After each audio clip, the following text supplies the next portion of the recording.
Hello guys, welcome back to my channel. This is VC और आज हमारे साथ है अग्रिम कोहली। आपने पहला पॉडकास्ट जो हमारा हुआ था लक्ष्य खंडूरी के साथ, उनके उस पॉडकास्ट में ज़रूर सुना होगा इनके बारे में। अगर नहीं सुना तो यहाँ पे डिस्क्रिप्शन में आपका लिंक है और ऊपर भी जाके देख सकते हो आप इस पॉडकास्ट को।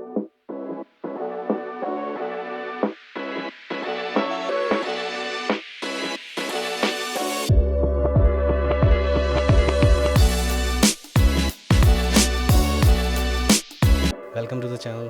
Hello Vivek, thank you for calling me. You welcome. और बहुत अच्छा लगा मुझे आप आए। बहुत टाइम से मतलब ये था कि मैं प्लान कर रहा था आपको बुलाने का, बट चीज़ों की एकदम से बन गया प्लान। आज एकदम से बन गया प्लान। सुबह ही हमारी बात हुई थी। हाँ। हाँ, सुबह बात हुई और अब मेरा कितना 4 बजे हम यहाँ पर वही, है। और एक जो अंदर की बात मैं बताता हूँ, आधे से ज़्यादा सेटअप में ना अग्रिम भाई ने हेल्प करी है। और पहली बार ऐसा हो रहा है कि शूट करने से पहले सारा सेटअप जो गेस्ट आ रहे हैं वो हेल्प कर रहे हैं लगाने में। तो यही फ़ायदा होता है एक, जब डीओपी आते हैं आपके साथ सेट पे। तो अग्रिम भाई, आप क्या करते हो मतलब नॉर्मली? अब तो हम नॉर्मल कन्वर्सेशन करेंगे, कैमरे से हम्म ज़्यादा कम बात हम्म करेंगे। तो क्या करते हो आप बेसिकली? अ, मैं सब कुछ करता हूँ। लाइक सब मुझे कुछ? जोन सा काम मिलता है और पसंद आता है, मैं उस काम में घुस जाता हूँ। मतलब लाइक तब भी तो कौन, किस किस अगर चीज़ में? मैं वैसे बात करूँ तो मैंने शॉपकीपिंग भी करी है, दुकानदारी भी करी है। आई एम ए बिजनेसमैन, मेरे फादर का अपना बिजनेस है, तो मैंने वो भी करा हुआ है। तो स्कूल से पास आउट होने के बाद जब कॉलेज टाइम था, कॉलेज में पढ़ाई में उतना मन नहीं लगता था। हम्म। तो तब भी ये था कि कुछ कंस्ट्रक्टिव करना है आगे और आगे बढ़ते रहना है। तो अब आगे कंस्ट्रक्टिव क्या करें, तो उस समय ये था कि स्टंट राइडिंग करते थे और ये देखते थे कि बाहर के जो स्टंट राइडर हैं उनकी बाइक्स जो हैं वो इस तरह से मॉडिफाइड है। अब वो मॉडिफाइड तो हम कर रहे हैं कि स्टंट पैक्स लगा रहे हैं, बड़ा अपना क्या कहते हैं, रियर स्प्रॉकेट डाल दिया, अपने ब्रेक्स को अपग्रेड कर दिया, सब कुछ हो गया। बट पेंट जॉब और लुक में उतना काम नहीं हो रहा था। हम्म। तो वहीं पर मैंने जो है, और मुझे पेंटिंग वैसे बचपन से पसंद भी थी, और मैंने 12th तक जो है आर्ट्स एज अ कोर्स भी ले रखा था। As a arts as a subject भी मैंने ले रखा था। ओके। तो मैंने ग्राफिटी आर्ट फिर करना शुरू करा, और ग्राफिटी आर्ट भी करा, उसको थोड़ा बहुत एज अ हॉबी प्रोफेशनलिज्म पे लेके गया, कि हम्म। जिससे जो है मैं अपने इक्विपमेंट्स परचेज कर सकूं काम हम्म। करके जो है। तो वो करा। फिर उसके बाद जो है, जब तक मेरा कॉलेज पास आउट होता तब तक फिर ये था कि उस समय कंस्ट्रक्शन का जो है उस पर भी मेरा मन था। तो मैंने सबसे पहले जो है जीटीएम देहरादून में जो है जीटीएम फॉरेस्ट जो आपका वहाँ पर है, विद हरा रिस्पा। वाला के पास, रिस्पा के पास। रिस्परा से आगे जो है।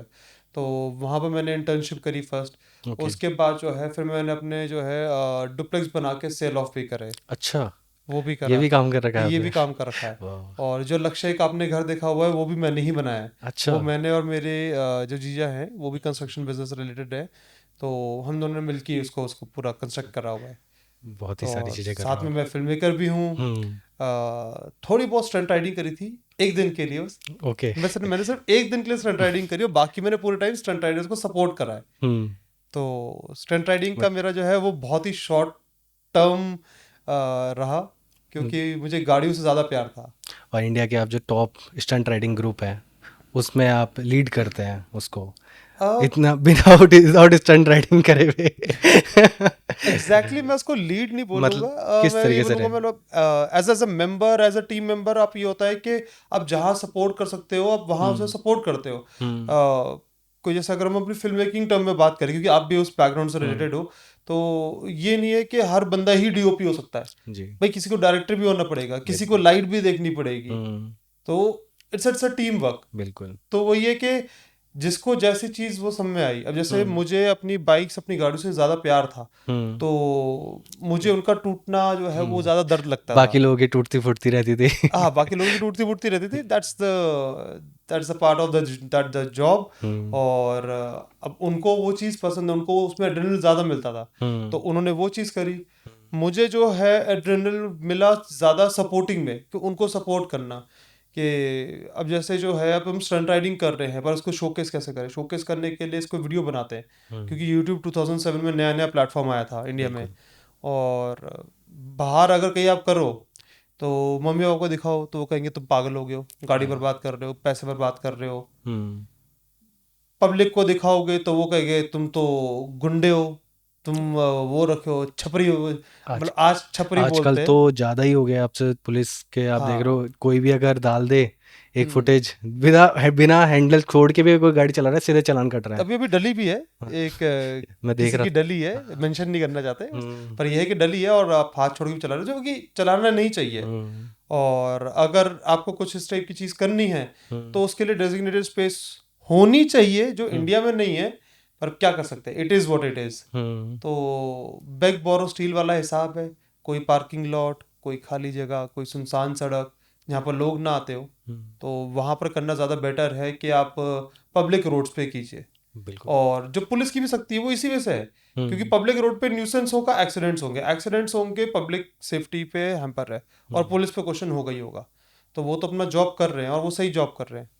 तो आपने क्या क्या किया, मतलब ऐसे इस चीज़ के लिए, मतलब जो आपके लिए स्पेस मिले, ऐसा कुछ आपने किया है इसके लिए, मतलब गवर्नमेंट से कोई? स्पेस मिले इसके लिए हमने अप्रोच करा है। अब जब हमारी टीम में कि वर्ल्ड रिकॉर्ड्स भी वर्ल्ड बनाया? रिकॉर्ड भी जब ब्रेक कर रहा है, जब वर्ल्ड हम्म, रिकॉर्ड भी बनाया है, हम्म, और उससे पहले भी जब हमारे टीम मेंबर ने इंडिया की one and only international stunt riding championship थी वो जीती, हम्म, तो अप्रोच भी हमने भी करने की कोशिश करी। ये भी बोलेंगे कि हम एक तरीके से कि हम उस टाइम पे जो है उतने उस लेवल पे भी नहीं थे हम्म, कि सरकार के बंदे हमारी बात उस तरीके से सुने और सीरियसली ले। हम्म, सरकार आज भी किसी को टाइम पे सीरियसली नहीं लेती है, बिल्कुल। जब तक उनके जो ऊपर, नॉर्मल जनता के हिसाब से काम नहीं चल रहा। जब तक उनके वोट के ऊपर बात नहीं आती हाँ, जब है। तक उनके वोट पे बात नहीं आती है, but let not get over there. Politics में नहीं जाते। पॉलिटिकली नहीं जाना मैं। हाँ, ये तो तो है। वो वही है कि मतलब अप्रोच करा, पर उनके लिए सबसे पहले ये है कि भाई पहले हॉस्पिटल स्कूल ये सब कुछ पूरा कर ले हाँ, आपके, और क्रिकेट पहले हो जाए एज अ स्पोर्ट जो है, हम्म, तब बाकी फुटबॉल, कबड्डी, कुश्ती, और करते करते मोटर स्पोर्ट्स जो है वो down the line at the end है वो। हम्म, तो मोटर स्पोर्ट जो है वो इंटरेस्टेड तो नहीं बोलेंगे, बट लीस्ट सपोर्टेड स्पोर्ट है इंडिया में, ये तो है। और सबसे महंगा स्पोर्ट भी है, ये क्योंकि तो है। उसमें इनिशियल इन्वेस्टमेंट सिर्फ पैसे की नहीं है, माइंड से भी आपको ट्रेन होना पड़ेगा, और उसके कॉन्सिक्वेंसेस भी हैवी होते हैं। तो कोई भी जो मोटर स्पोर्ट्स पे जाना चाहता है उसको पहले पता होना चाहिए कि वो किस चीज़ के लिए जा रहा है। और दूसरा मैंने ये भी सुना है, बहुत ज़्यादा हड्डियाँ भी टूटती हैं, तो हाँ, इंजरीज इतनी ज़्यादा हो जाती है कि पूरी लाइफ टाइम आपको हाँ, आपको दिक्कत सफ़र कर करना पड़ सकते। सकता है। हाँ। तो वही है, it is a hazardous job, hmm, और आपकी अपनी मतलब चॉइस है वो। एक हम्म, तरीके से वो है कि आप फुटबॉल खेलते हुए भी आपको चोट लग सकती है, आपको क्रिकेट खेलते हुए भी चोट लग सकती है। जो क्रिकेट बॉल है वो इतनी सॉलिड बॉल है कि अगर किसी के सर पे लग जाए, वो हम्म, बंदा पैरालिसिस भी हो सकता है, मर भी सकता है, वो उसे ब्रेन हैमरेज भी हो सकता है। हम्म। तो रिस्क तो हर जगह है। अच्छा, तो एक और जो मेरे पास मेरे आपके लिए क्वेश्चन है, आप ना, मतलब अपने जैसे आप सारी चीज़ें करते हो ये सब, बट आप कभी भी फ्रंट कैमरा नहीं रहते हैं, मतलब फ्रंट क्या, बैक कैमरा में भी फ्रंट पे नहीं रहते हैं। मतलब लोगों को क्या होता है कि अगर बिहाइंड द कैमरा भी हो तब भी नहीं दिखते हो आप। हम्म। आज तक इतनी सारी वीडियोस आई हैं आपकी, मतलब इतने सारे एवोल्यूशन के गाने आए, आप पहली बार दिखे हो सॉन्ग में अभी। मतलब मुझे, मतलब पहले भी दिखे होंगे, बट जो एक्चुअल में दिखे हो मुझे, मतलब कि जब नोटिसेबल, तो पहली बार आप दिख रहे थे। तो ऐसा क्यों है कि आप वो कैमरे के आगे आना, और मतलब अपने आप को, क्योंकि जैसे लोग एवोल्यूशन में भी लक्की भैया को लोग ज़्यादा जानते हैं, हम्म। आपका इतना ज़्यादा एक्सपोजर नहीं है, आपको लोग कम जानते हैं एज कम्पेरेटिवली, तो ऐसा क्यों है? अ, ये थोड़ा अपने पर्सनल प्रेफरेंस वाली बात हो जाती है कि मतलब मुझे जो है कैमरे के आगे आने का, लाइमलाइट का, मैं हमेशा से जो है ना बचपन से थोड़ा शाय रहा हूँ। हम्म, तो मुझे चीज़ें काम काम करने का शौक है, मुझे क्रिएट करने का शौक है, पर हम्म, मुझे जो है लाइमलाइट उतनी उतनी उतनी पसंद नहीं है। हम्म, और एक चीज़ ये भी होती है कि लाइमलाइट में आने का भी अपना एक नुकसान होता है। हम्म, वो नुकसान ये होता है कि आपको फिर हर कोई जानता भी है बाय हम्म, फेस। ये, अब जैसे मेरे साथ हमेशा ये रहा है कि मुझे मेरे नाम से लोग बतेरे जानते हैं, हम्म, पर मैं उनके सामने से निकल जाऊँ उनको नहीं पता कि अग्रिम कौन है। पर जब कोई बताता है कि ये अग्रिम भैया, अच्छा आप अग्रिम भैया हाँ, हो, अच्छा आप अग्रिम मेरे हो। साथ भी सेम हुआ था। हाँ। तो वो ये चीज़ होती है, और हाँ मतलब वो यही है। दूसरा एक और चीज़, अभी रिसेंटली मैंने आपकी एक कहानी सुनी कि अभी आपने जैसे ताबड़तोड़ शूट किया आप लोगों ने। Sorry to cut you. हाँ, यहाँ पर अभी वो था कि आपने बोला था कि अभी जो ताबड़तोड़ हमने शूट करा उसमें पहली बार मैं हूँ, हाँ, पर फॉर फॉर द रिकॉर्ड मैं ताबड़तोड़ में नहीं, मैं यूके 7 से गाने में भी आया था। बट उसमें आप दिख इतनी ज़्यादा नोटिसेबल नहीं थे शायद। उसमें मैं ज़्यादा नोटिसेबल नहीं था क्योंकि उसमें भी मैं इसी तरीके से आया था जैसे मैं इस बार आया हूँ। हाँ, उस समय भी मैंने यूके 7 से की टी शर्ट पहनी थी, इस समय भी मैंने यूके 7 से की टी शर्ट पहनी थी और एक्शन भी सेम था। या तो मैंने क्योंकि उस टाइम में आपसे मिला नहीं था। इस हाँ, टाइम आपसे मैं मिल लिया हूँ तो इसलिए वो मैं नोटिस कर रिकग्नाइजेबल फेस है। हाँ, ये हुआ होगा मेरे साथ। हाँ। तो एक और जो स्टोरी थी, चलो वो आपने अच्छा बता दिया। मैं देखूंगा दोबारा से। ताबड़तोड़ आपने जैसे पहले आप स्टेडियम के बाहर शूट करते थे, हम्म। तो ताबड़तोड़ शूट करने से पहले मेरे को लक्की भैया ने बताया कि आपका ये सपना था कि एक दिन आप स्टेडियम के अंदर शूट करोगे। हम्म। तो उसके बारे में कुछ बताओगे आप कि कैसे आपने ये आ, सारी चीज़ें कर मतलब कैसे अचीव कर पाए उस वहाँ तक, पूरा स्टेडियम बुक करना और शूट करना सेल्फ फंडेड। ये जो है कि मतलब बाहर शूट करने से बिना परमिशन के आज अंदर शूट कर रहे हो आप विद परमिशंस। हम्म। तो ये जर्नी कभी वैसे सोची नहीं थी, मतलब हम्म। ये कभी वैसे सोचा नहीं था। बस ये था कि जैसे जैसे चीज़ें आती जा रही है आप उसको एग्जीक्यूट करते जाओ और आप अपने आप को ग्रो करते जाओ। हम्म। तो कभी ना कभी वो मौका मिलता है कि जो आप चीज़ कभी सोचते थे तो हम्म। वो आप चीज़ अचीव कर पा रहे हो, पर वो आप अचीव तभी कर पाओगे कि जब आप उसके लिए मेहनत करते रहोगे, आप उसमें वर्क करते रहोगे। और हमारे लिए भी काफ़ी जो है वो गर्व की बात भी थी और बहुत अच्छा भी लग रहा था हमें हम्म। कि जहाँ पर हम पहले बाहर शूट कर रहे थे हम्म। और तब हम अपना म्यूज़िक वीडियो हमने वहाँ पर बनाया था। यूके 7 से जो ताबड़तोड़ है हम्म। वो उसका एक एवोल्यूशन पॉइंट ही था। हम्म। और वहाँ पर फिर ये था कि अब हमें वो अंदर जाना ही है। हम्म। वो दुनिया को बताने के लिए नहीं है ना दुनिया को दिखाने के लिए, क्योंकि यूके 7 से जहाँ पर हुआ है वो दुनिया को भी नहीं पता हम्म। कि वो स्टेडियम के बाहर हुआ है। वो उनको पता है कि जो वहाँ पर इंडल्स थे जो हाँ, देहरादून से हम लोगों बिलोंग को करते पता है। हैं और हमें पता था। हाँ। तो ये हमारे लिए एक अपने लिए वो माइलस्टोन वाली बात थी कि जो वो हमें हमें अचीव हाँ, करना है। लोगों के लिए तो होता है कि स्टेडियम के अंदर ऐसे ही जाने जाते होंगे, क्या ही होता है स्टेडियम। हाँ, नहीं तो वो इजी मतलब कैसे। स्टेडियम है, हम्म। आपने बुक कर लिया होगा, वही। पैसा बहुत है इनके पास, हम्म। तो वो बाहर तो जनता को लगता ही है ना कि हाँ हम्म। जी ये तो वेल फंडेड है, इनके पीछे से तो हम्म। बहुत पैसा आ रहा है। आज तक आपने कोई फंडिंग ली है एवोल्यूशन के लिए?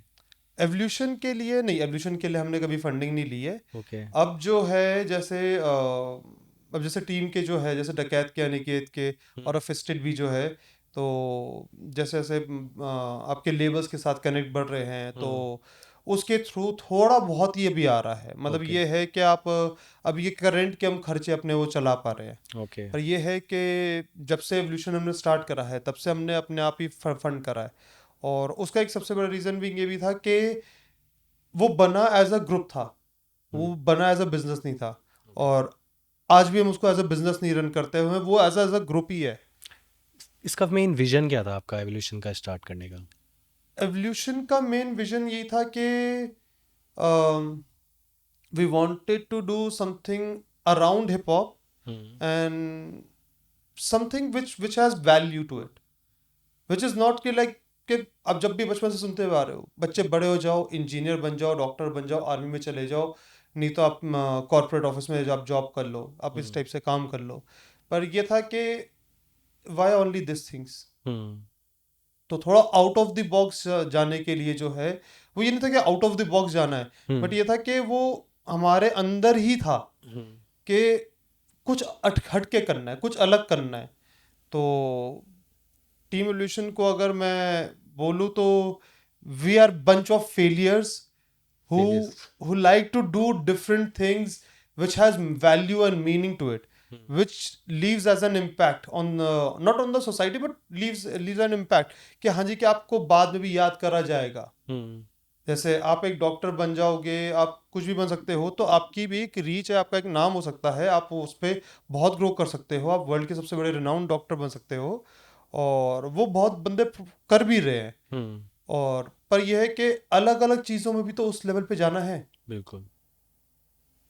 तो ये था कि हमारा कभी भी जो है स्टडीज से उतना नहीं था, नॉलेज से हमें हमेशा हमारा रहा हम्म। कि आप नॉलेज गेन करो। पर एज इन जो होती है ना कि आपने फर्स्ट क्लास से ट्वेल्थ क्लास, फिर फर्स्ट ईयर से थर्ड ईयर या फिफ्थ ईयर, फिर हम्म। उसके बाद इंटर्नशिप, फिर उसके बाद फिर आप और कुछ काम कर रहे हो, हम्म। तो वो जो एक प्रोसेस बन चुका है वर्किंग हम्म। का, वो हमें समझ में नहीं आया। तो तो स्टार्टिंग में लोग कैसे जुड़े आपसे आके? स्टार्टिंग में लोग कैसे जुड़े? हाँ, मतलब जैसे स्टंट कि राइडिंग के थ्रू। स्टंट राइडिंग के थ्रू, स्टंट बट राइडिंग के थ्रू। स्टंट राइडिंग तो मेन लक्की भैया ही करते थे आई थिंक, और उनके साथ कोई और भी था? नहीं, स्टंट राइडिंग काफ़ी बंदे करते थे, तो अच्छा। एवोल्यूशन ग्रुप जो है वो काफ़ी बाद में फॉर्म हुआ है। अच्छा। तो उससे पहले जो है गॉड्स ग्रुप होता था दिल्ली का, okay. Group of Delhi super bikers. Hmm. उनको देखते हुए हम भी स्कूल के अपने जो है 8वीं 9वीं के बच्चे थे, हम्म। तो हमने भी कर लिया gods. Hmm. Group of Dehradun stunt riders. अच्छा। तो बहुत छोटे टाइम के लिए था वो। हम्म। तो उस समय यह था कि जिनको भी स्टंट राइडिंग पसंद आ रही थी हम्म। और बाइकिंग जिनको पसंद आ रही थी, तो वो सारे के सारे बंदे इकट्ठे भी होते जा रहे थे। हम्म। तो हम राइड्स पे जाते थे। राइड्स पे जाना तो आज आज के टाइम पे जो कल्चर हम की हम बात करते हम्म। हैं वो हम कर रहे थे 2005-6 से हमने शुरू कर रखा वाह। था। तो नाइस। अब तक तो हमने राइड्स करना वो छोड़ हम्म। दिया इस तरीके से कि हाँ जी संडे राइड पे जा रहे हैं, यहाँ राइड पे जा रहे हैं, वो अब राइड पे जा रहे हैं। हम वो पहली करके छोड़ अब तो चुके। अब कल्चर बन रखा है अब वो वो वाला। कल्चर बन रखा है। हम्म। तो हम उसके पहले ही वो चीज़ कर रहे थे उस समय। और स्टंट राइडिंग की वजह से लोग जुड़े। फिर ये हुआ कि अब स्टंट राइडिंग तो कर रहे हैं पर इसको आगे और इवॉल्व कैसे करें। हम्म। तो इवॉल्व करने के उस पे ही जो है टीम एवोल्यूशन जो है वो नाम आया ओके। कि हमें इवॉल्व करते रहना है। नाइस। तो ये है मेन विजन। ये है मेन जो एवोल्यूशन की बैकबोन स्टोरी कि एवोल्यूशन हम्म। नाम भी कैसे आया हम्म। और किस तरीके से हम इकट्ठे हुए। तो हम एवोल्यूशन बना इसलिए इकट्ठे हुए ये नहीं हुआ, हम हम्म। इकट्ठे हुए। विजन एक था हम्म। और कुछ अलग चीज़ करनी थी। तो तब जाके जो है एवोल्यूशन फिर फॉर्म हुआ। एक चीज़ और क्वेश्चन है मेरा, जैसे अब आपकी टीम में बहुत सारे लोग हैं, सब हम्म। आर्टिस्ट हैं, तो आप कैसे वो करते हो डिसाइड कि यार इस टाइम हमें इस पे फोकस करना है, इस आर्टिस्ट पे फोकस करना है, या जो इनिशियली जो फंड्स लगाते हैं, हम्म। जैसे कोई गाना बना रहा है या हम्म। किसी को वीडियो बनानी है, हम्म। तो किस तरीके से फंड्स, क्योंकि हर चीज़ में पैसा तो लगता है, हर चीज़ में पैसा लगता है। ठीक है, लोगों के लिए बोल देंगे कि हम गाना बना देंगे ऐसे कर देंगे, बट एक्चुअल में फंड्स लग रहे हैं। हम्म। अगर आप कहीं पे टीम लेके जा भी रहे हो तो खर्चा हो रहा है। तो हम्म। आप कैसे मतलब डिसाइड करते हो कि यार इसके ऊपर पैसा लगाना है या इस आर्टिस्ट पे लगाना है? तो मेन स्टार्ट कैसे होता है किसी भी आर्टिस्ट का, नया जो आर्टिस्ट? अब किसी भी आर्टिस्ट में अगर बात करें तो आर्टिस्ट चाहे वो डांस फॉर्म में हो, हम्म। म्यूजिक में हो, स्टंट राइडिंग में हो, किसी भी हिप हॉप के किसी भी जॉनर में हो, हम्म। तो उसका सिनेरियो हमारा हमेशा ये रहा है कि हम इसको प्रोजेक्ट वाइज लेते हैं एक तरीके को। तो ओके। कोई भी चीज़ जो है वो प्रोजेक्ट है। हम्म।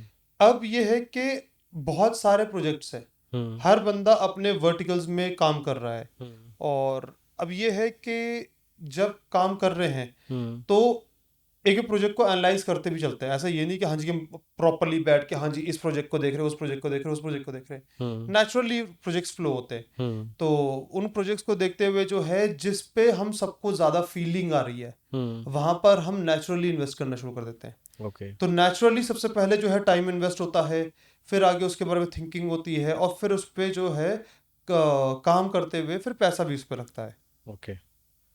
तो ये इस टाइप से सिनेरियो रहता है। तो कभी ऐसा भी होता है कि हम स्टंट राइडिंग पे भी फोकस करते हैं, फिर बहुत टाइम स्टंट राइडिंग से भी ऑफ रहते हैं। हम्म। फिर कभी स्टंट राइडिंग का कुछ एक ऐसा प्रोजेक्ट बना कि हाँ हमें ये करना चाहिए, लेट्स डू इट, तो फिर हम वो चीज़ भी करते हैं।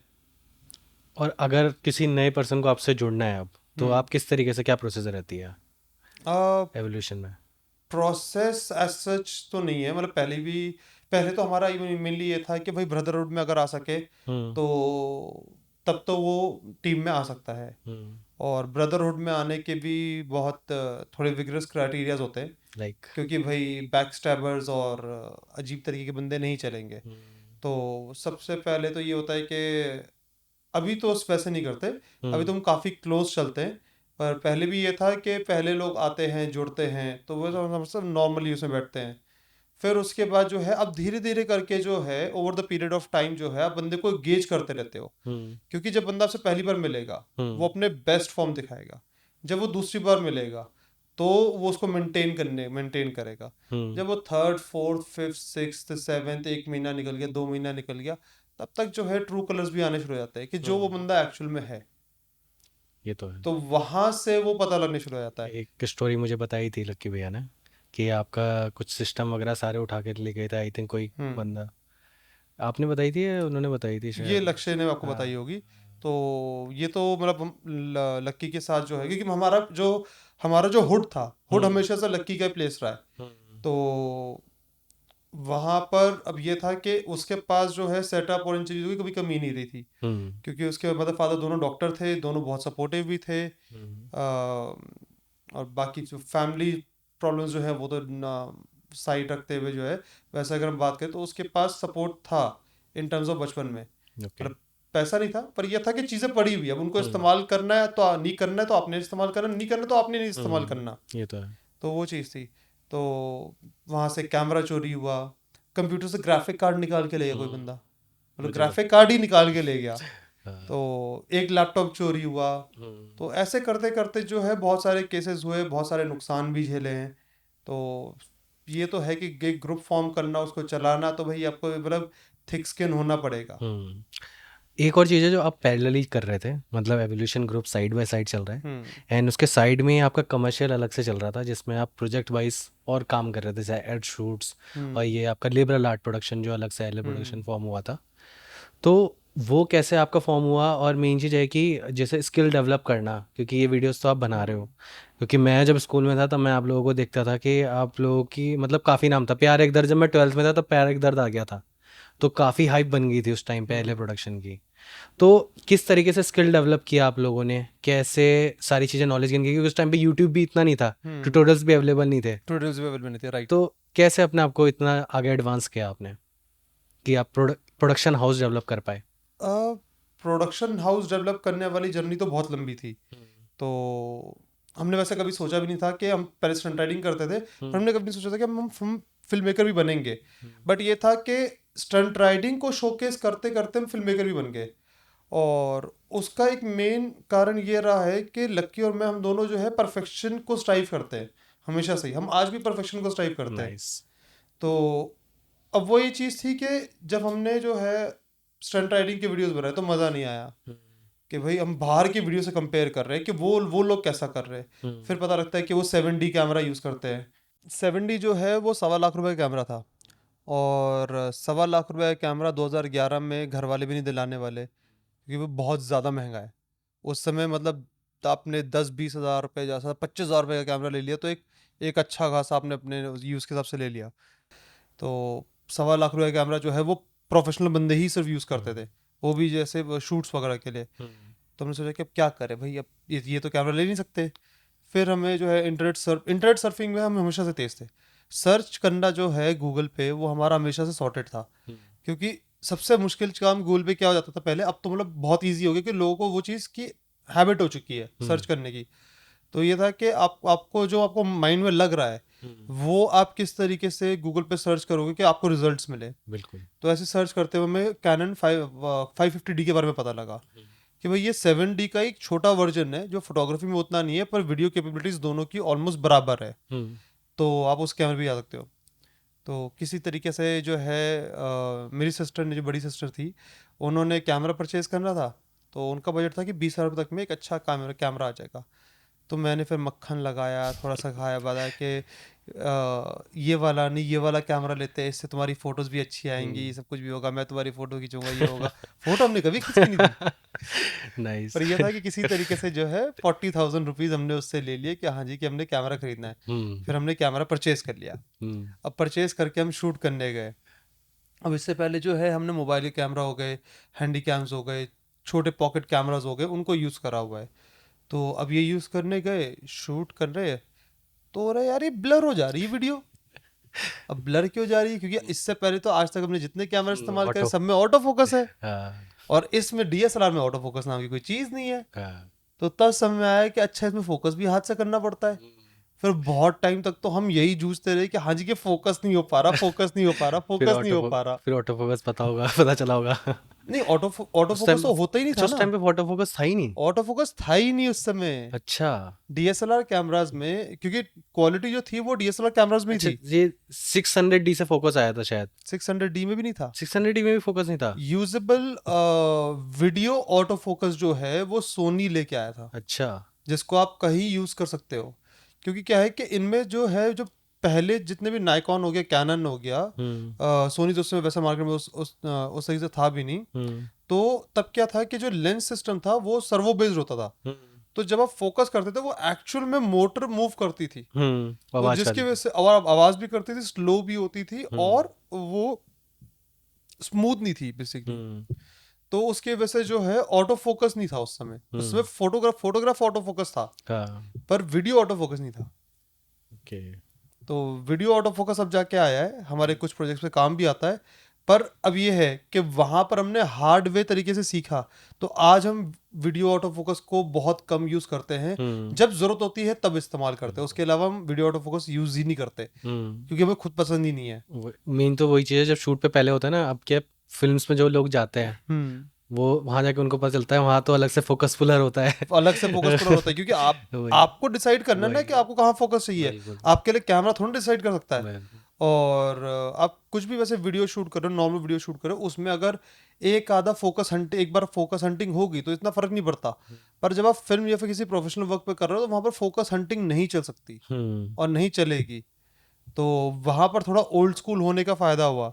और लकीली हम पूरे ओल्ड स्कूल नहीं गए, क्योंकि उससे पहले तो बीटा कैमरा बड़े बड़े होते थे, शोल्डर्स पर डाल के शूट करना पड़ता था।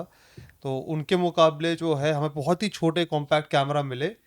पर ये था कि हाँ, ट्रांजिशन पीरियड था वो उस समय, कि फ्रॉम रील और छोटी cassettes hmm to memory cards and all that stuff, जिस जो आप प्रो यूज़ के लिए कर पाओ।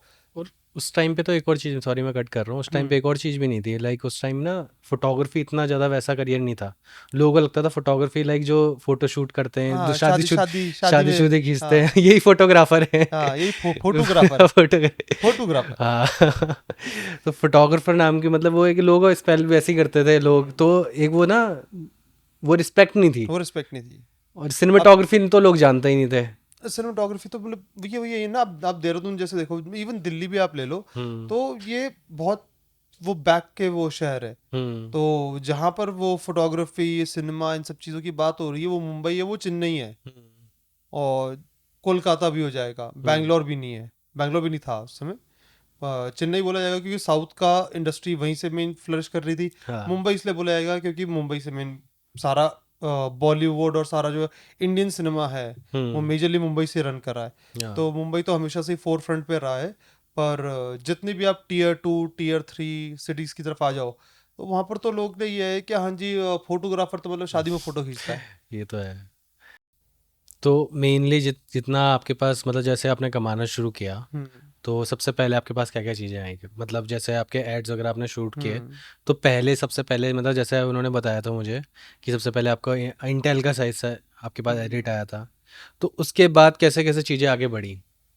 क्योंकि वहाँ तक तो मुझे पता है, मतलब फिर हम्म। उसके बाद जैसे आपने ग्रो किया जो चीज़ हम्म। कि वो रैपिडली जैसे इवॉल्व करना सीखना, नए नए क्लाइंट को अप्रोच करना, हम्म। तो वो कैसे करा आपने? और आप दोनों में क्या क्या चीज़ें कैसे कैसे करते थे आप दोनों? तो अब ये था कि पहले लकी लक्ष्य जो है वो बैकफुट वाला बंदा था। हम्म तो उसे लोगों से बात करना और ये सब चीज़ें उतनी पसंद नहीं थी। और मैं बिंग हॉस्टल का लड़का, जिसको फ़र्क नहीं पड़ता, मैं जाके किसी भी से कैसे भी आके बात कर लेता था। तो मैं फ्रंट रनर की तरफ से आगे चलता था। तो तब मैं वो देसी भाषा में तो वो ठीक लगता है, पर जब आप कॉर्पोरेट में काम में इन सब चीज़ों में जाते हैं तो आपको अपनी लैंग्वेज, अपने उस चीज़ को जो है ना थोड़ा काम पॉलिश करना पड़ता है कि आप उनके लेवल पे भी बात कर पाओ, हम्म क्योंकि तभी आपको काम मिलेगा। बिल्कुल आप जाके बोलोगे सर जी काम चाहिए, हम्म। तो कहेंगे सर जी आप पहले बाहर जाइए। तो वही वाला सिनेरियो था। तो उसके बाद फिर लक्ष्य ने अपने स्किल्स डेवलप करे उसके अराउंड, क्योंकि लक्ष्य का जो है उसे क्लाइंट हैंडलिंग जो है उसे एडिटिंग की वजह से करनी पड़ी। और क्लाइंट हैंडलिंग करते करते उसका वो उस पर और रिफाइन होता गया। और तब तक मेरा ये था कि मैं बैक एंड प्रोडक्शन में, मैनेजमेंट में, इन सब चीज़ों में ज़्यादा रहा। सॉरी मैं आपको कट कर रहा हूँ। मतलब बेसिकली जब आपने अभी वाली बात बताई जो हम्म। स्किल डेवलप करने वाली, क्लाइंट से कम्युनिकेट वाली, हम्म। उसको थोड़ा और इलेबोरेट करके बता सकते हो? मतलब किस तरीके से बात करनी चाहिए, मतलब कैसे, क्या एक्चुअल में वो होती है स्किल?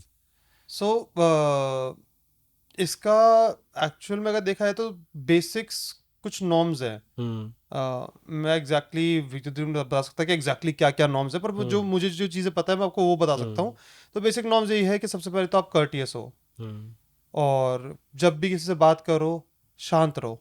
क्योंकि जितना आप शांत रह के बात करोगे आपका दिमाग उतना चलेगा, आप सामने वाले की बात को समझ के प्रोसेस भी कर पाओगे, नहीं तो आप प्रोसेस ही नहीं कर पाओगे। और एक जो हर बड़ा बंदा बोलता है, listen to understand not to speak. I could be saying it wrong, but listen to understand not to speak. तो हम बहुत बड़ी भी नहीं, पर हम ये करेंगे, हम बहुत जल्दी गलती करते हैं कि हम सुन रहे होते हैं, सुनते सुनते हमें बोलना है, तो हम बोलते तो हैं पर हम उसको, उस इंफॉर्मेशन को समझ नहीं पा रहे। तो वो समझना बहुत जरूरी है कि आप सही चीज बोल पाओ। बिल्कुल। और कभी भी जैसे आप काम कर रहे हो, नोट्स बनाओ।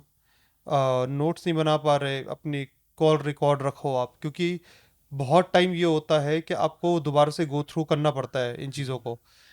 क्योंकि आप एक कॉल या फिर एक, जब भी आप कम्युनिकेशन कर रहे हो, आप सारी कम्युनिकेशन कभी भी याद नहीं कर सकते। तो तभी भी कोई भी जो अच्छा कम्युनिकेशन वाला बंदा होता है वो साथ में अपना नोट पैड लेके वो अपने पॉइंटर्स में नोट बनाता रहता है।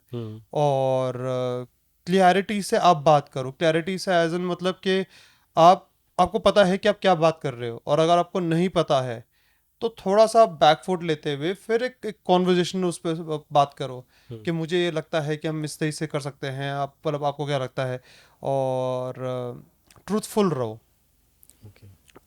हाँ में हाँ मत मिलाओ, क्योंकि हाँ में हाँ मिला के आपको इजी बिजनेस तो मिलेगा, जल्दी बिजनेस भी मिल सकता है, कम्युनिकेशन में आप आ सकते हो, पर एक चीज़ ये है कि वो आप पे बैकफायर भी कर सकता है।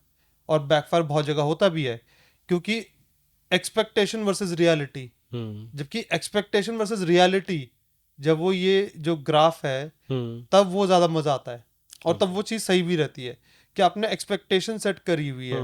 बहुत जगह जो है, जैसे सेल्स के बंदे भी बहुत बहुत ज़्यादा गलती करते हैं। हाँ जी सर, ये हो जाएगा, हाँ हो जाएगा हो जाएगा हो जाएगा हो जाएगा हो जाएगा, आपने बोल दिया हो जाएगा। अब वो हो जाएगा तो बोल दिया आपने सेल्स के बंदे ने, पर एग्जीक्यूशनिस्ट जो है, जो पीछे बैठ के बंदा काम कर रहा है, तो अब वो एग्जीक्यूट हो ही नहीं सकता। या फिर ये है कि आपने बोल तो दिया कि एग्जीक्यूट कर दोगे, पर वो उस बजट में नहीं हो सकता, या फिर उसके लिए और ज़्यादा मैन पावर चाहिए और ज़्यादा टाइम चाहिए, और वो इन्वेस्ट करना भी, टाइम इज़ ऑल्सो मनी, और किसी भी बंदे को लेके आओगे दैट इज़ ऑल्सो मनी। तो वो अगर गैप रहेगा तो आपकी कम्युनिकेशन कभी राइट भी नहीं हो पाएगी। मेन क्या होना चाहिए, मतलब सेल्स कहाँ से होती है, मतलब अगर आप ये सारी चीज़ें बता रहे हो हम्म। तो ऐसी क्या स्किल्स होगी जिससे कि आप कन्वर्जन ज़्यादा अच्छे से कर सकते हो? कि ये तो आपने बता दिया कि ये चीज़ें नहीं करनी है, हम्म। बट क्या करना है कि ईजिली बंदा मतलब मैनिपुलेट तो ना हो, मतलब उसको समझ आ जाए आप। समझ में आ जाए। हाँ, क्योंकि बहुत सारे लोग क्या करते हैं, वो अपनी जैसे अब कॉर्पोरेट वाला बंदा है, हमेशा सबसे पहले तो नेगोशिएट करेगा कि नेगोशिएट करेगा अपना करेगा। बजट कम से कम लाने के, अगर आप वो बजट बोलोगे कि 1 लाख रुपए है, तो आपको 20,000 रुपये लेके आएगा वो बंदा। ठीक है। फिर दूसरी चीज़ क्या है, वो टाइम बिल्कुल हर चीज़ को जल्दी मांगेगा कि मुझे अभी चाहिए। अभी चाहिए, ठीक है, मुझे कल ही दे दो आप। कल दे दो। ठीक है। राइट। अगर हर चीज़ में फास्ट फास्ट फास्ट फास्ट करेगा, तो ये जो दो चीज़ हैं सबसे इंपॉर्टेंट यही चीज़ होती है। तो इस पे किस तरीके से कन्विंस करें? इसमें कन्वेंस से ज़्यादा जो है, उनको उस चीज़ की ग्रेविटी समझाना इम्पोर्टेंट है। क्योंकि देखो, जो सामने वाला बंदा है वो आपके पास इसलिए आ रहा है क्योंकि वो काम वो नहीं कर सकता। इसको आप फिल्म्स ले लो, किसी और चीज़ के ले लो, कुछ भी ले लो। अगर हम बात करें कि मुझे जो है अपने ऑफिस में ऊपर रूफ पे सोलर पैनल्स लगवाने हैं और सोलर सिस्टम लगवाना है, तो भाई मुझे थोड़ा पता है कि सोलर सिस्टम कैसा लगता है, बिल्कुल। उसमें क्या क्या चीज़ें इस्तेमाल होती है और कितने की इस्तेमाल होती है। तो वो ये है कि सबसे बेस्ट रहता है कि आप सामने वाले से जो है, जो आपका क्लाइंट है, उससे उसको जो है ग्रेविटी जो है, उसकी जो ग्रेविटी है, जितनी चीज़ें लग रही हैं, उसको इलेबोरेटिवली बताओ। और इलेबोरेटिवली बताने का मतलब ये नहीं है कि आप अपनी इन्फॉर्मेशन उन पर थ्रो कर रहे हो। आप ये भी साथ में आपको गेज करना है, चीज़ को समझना है कि क्या सामने वाले को समझ में आ भी रहा है कि जो आप बोल रहे हो। बिल्कुल।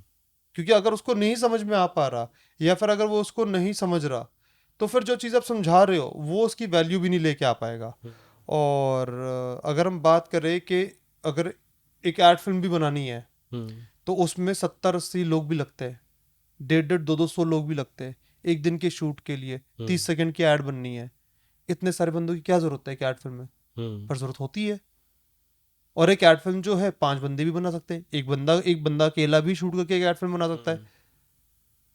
तो वो यही है कि जब तक आप जो है क्लैरिटी से उनको नहीं बताओगे कि क्या काम होना है, कितना एफर्ट लगेगा उसमें, कितना टाइम लगेगा उसमें, तब तक वो उसकी वैल्यू नहीं समझ पाएंगे। एंड प्लस ये है कि जब आप सेल्स कर रहे हो तो उसमें ये भी है, आप एक मारुति वाले बंदे को मर्सिडीज नहीं बेच सकते, सही बात है। और एक मर्सिडीज वाले बंदे को मारुति बेचने जाओगे तो वैसे ही भाग जाएगा। बहुत सारे लोग ये गलती करते हैं, कभी कभी क्या है कि कम कोट कर देते हैं। हम्म। मैंने भी किया है बहुत बार ये गलती, कि एक बार हमारे पास एक क्लाइंट आया और उसका बजट था ज़्यादा, हम्म। और मतलब हमने भेजा उसे अराउंड ऐसे ही 7-8 लाख का बजट, हम्म। और एक्चुअल में उसका बजट था 25-30 लाख रुपए। हम्म। तो उसने वहीं पे मना कर दिया। हमें अगर पहले पता होता, और उसने एक्चुअली क्या होता है, लोग सबसे पहले करते गए कि बजट कम से कम देना। हम्म। और अगर हमारे साथ होता है कि देहरादून जैसे शहर में अगर कोई कोट कर रहा है तो इतने ज़्यादा बजट होगा नहीं। हम्म। बॉम्बे में कर रहा है तो वहाँ तो सीधे कोटेशन ही 30-40 लाख रुपए से ऊपर आराम से हाँ, जाती ही जाती है।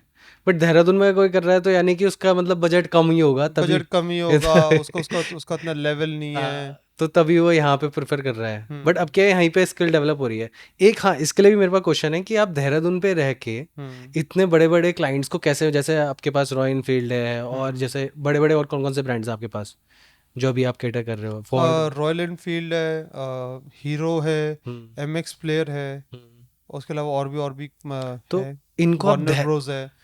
हाँ, वार्नर ब्रदर्स का अभी आपने 2 गाने भी हाँ शूट किए जी। हैं। तो देहरादून में रह के आप कैसे कैटर कर पा रहे हो इन क्लाइंट्स को? ये जो है एग्जैक्टली इसमें दो चीज़ों का काफ़ी बड़ा हाथ रहा है। एक जो हमने पहले लिबरल आर्ट्स फॉर्म करने से पहले एलए प्रोडक्शन था, हम्म। और उस टाइम पे हम विनीत के साथ भी काम करते थे, हम्म। वर्ड ऑफ माउथ मीडिया में थे हम। तो उस टाइम पे जितना हमें एक्सपोजर मिला, हमने बाहर लोगों के साथ काम करा, हम्म। तो वो एक फैक्टर था जिससे हमारे कनेक्शंस बने, क्योंकि देखो कनेक्शंस ही हैं। हम्म। कोई भी बंदा जो है इस टाइप के काम के लिए नेट पे सर्च करके आपको इस तरीके से हायर नहीं करता। एग्जैक्टली। वो ये है, वर्ड ऑफ माउथ हमारे बिजनेस में ज़्यादा चलता है, हम्म। और हमारे लिए वर्ड ऑफ माउथ का सबसे बड़ा जो स्पीकर रहा है हम्म। वो है टीम एवोल्यूशन। ओके। तो हमें जो है, मतलब फ्रॉम अ स्टार्टिंग बेस, हमारे टीम एवोल्यूशन पे जो हमारा करा हुआ काम है उसने हमें आगे बहुत काम दिलाया। ओके। विनीत सर भी हमसे ऐसे एंगेज हुए क्योंकि उन्होंने हमारा टीम एवोल्यूशन पे काम देखा। जब हम उनके हम्म। स्टूडियो पे गए हम्म। तो उन्होंने पूछा कि तुम करोगे क्या वीडियो बना के। हम्म। तो उस समय मेरे पास टैब था, टैब में हमने वीडियो दिखाया कि इस तरीके से हम ये चीज़ें करते हैं। उन्होंने हम्म। बोला कि अच्छा तुम कर रहे हो, ऐसा करना, मेरे से मंडे को आके मिलना, एवं मीटिंग करते हैं। तो वो ये था कि टीम एवोल्यूशन हमारा सबसे बड़ा स्पीकर रहा है, कि मतलब जिसने हमेशा जो है थंडर क्लैप करा एक तरीके से हमारे वर्क को बिल्कुल। लेके, कि जितनी बार भी जो है कि अगर किसी को हमारा काम देखना है तो वो टीम एवोल्यूशन के थ्रू उन्होंने काम देखा, उन्होंने देखा कि हाँ जी कि ये कर रहे हैं हम्म। और अच्छा कर रहे हैं, तो इन पे जो है बेट करा जा सकता है। जैसे अगर हम बात करें रॉयल इनफील्ड है, तो हम्म। रॉयल इनफील्ड भी ऐसे आया क्योंकि उन्होंने हमारा प्रीवियस टीम एवोल्यूशन पे करा हुआ काम देखा हुआ था। हम्म। तो उन्हें ये पता था कि हाँ ये काम कर रहे हैं, प्रोफेशनली काम कर रहे हैं, and they know they job. फिर जब एम एक्स प्लेयर आया तो एम एक्स प्लेयर भी जो है वो टीम एवोल्यूशन के थ्रू ही आया, हम्म। क्योंकि क्लाइंट जो है उनके रिक्वायरमेंट थी कि इस टाइप का प्रोजेक्ट है और ये करना है। तो हमारे भी एक हमारे नोन बंदा था, तो उन्होंने सजेस्ट करा कि आप इन टीम से काम कराओ, लिबरल आर्ट्स प्रोडक्शन से काम कराओ। हम्म। तो वहाँ पर पोर्टफोलियो में जो है लिबरल आर्ट्स का भी पोर्टफोलियो गया, पर टीम एवोल्यूशन का भी पोर्टफोलियो गया।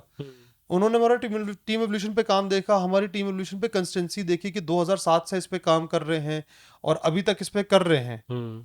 और बाकी लिबरल आर्ट्स पे जो प्रोफेशनल काम कर रहे हैं वो तो कर रहे हैं। तो वहां पर क्लाइंट का कॉन्फिडेंस बना कि yes I can give them work and they can deliver. क्योंकि बिल्कुल। फिल्म्स के काम पे सबसे बड़ा रिस्क क्या है? डिलीवर करना। हम्म।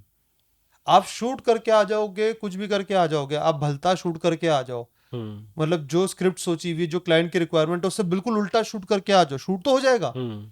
जब तक डिलीवरी नहीं हो रही है तब तक आपका शूट करा हुआ, कुछ भी करा हुआ, क्या फायदा? हम्म।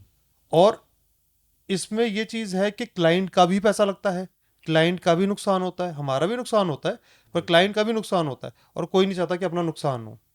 तो वो ये देखते हैं कि पिछला पोर्टफोलियो क्या है, और हमारे केस में टीम एवोल्यूशन एक बहुत अच्छा पोर्टफोलियो रहा भी है। बिल्कुल। और एक और चीज़ जो है कि इसके साथ साथ आप अपना बिजनेस और भी है जो आप कर रहे हो, हम्म कि आप रियल एस्टेट का ही बिजनेस करते हो और भी चीज़ें आप अपना मैं रियल एस्टेट का बिजनेस करता फैमिली हूँ, मेरे फादर का जो है फैम, शॉप्स है, फैमिली बिजनेस भी है आप, फैमिली बिजनेस भी है। तो ये कैसे मैनेज करते हो आप इन इतनी सारी चीज़ें? ये मैं कोविड से पहले नहीं मैनेज कर पा रहा था। हम्म तो जब मैं पहले तो मैं मल्टीटास्किंग करके करता था, क्योंकि हम्म जिस टाइप की जहाँ पर रिक्वायरमेंट बैठ रही है। हम्म फिर एक फेज ऐसा भी आया था कि जहाँ पर अपने लिबरल आर्ट्स में जो है वहाँ पर मेरी पूरी टाइम की रिक्वायरमेंट है। हम्म तो मैं फुल फुल टाइम मेरा वो उसी में निकल रहा था। तो हम्म तभी होता था 15-15 20-20 दिन आप महीने भर आप बाहर ही हो एक तरीके से। हम्म 15-20 दिन 25 दिन आप देहरादून से बाहर ही हो, आप काम कर रहे हो। तो तब तो मैं इन्वेस्ट कर ही नहीं सकता उसमें टाइम। फिर कोविड आया। कोविड के बाद जो है पूरा रिस्ट्रक्चरिंग हुआ है। एक तरीके से देखा जाए तो हमारा सिर्फ हमारा नहीं, बहुतों के काम में रिस्ट्रक्चरिंग हुई है, हमारे काम में भी रिस्ट्रक्चरिंग हुई है। सेम। और उस रिस्ट्रक्चरिंग की वजह से जो है अब मैं वापस से अपने फादर के साथ उनकी हेल्प करा पा रहा हूँ।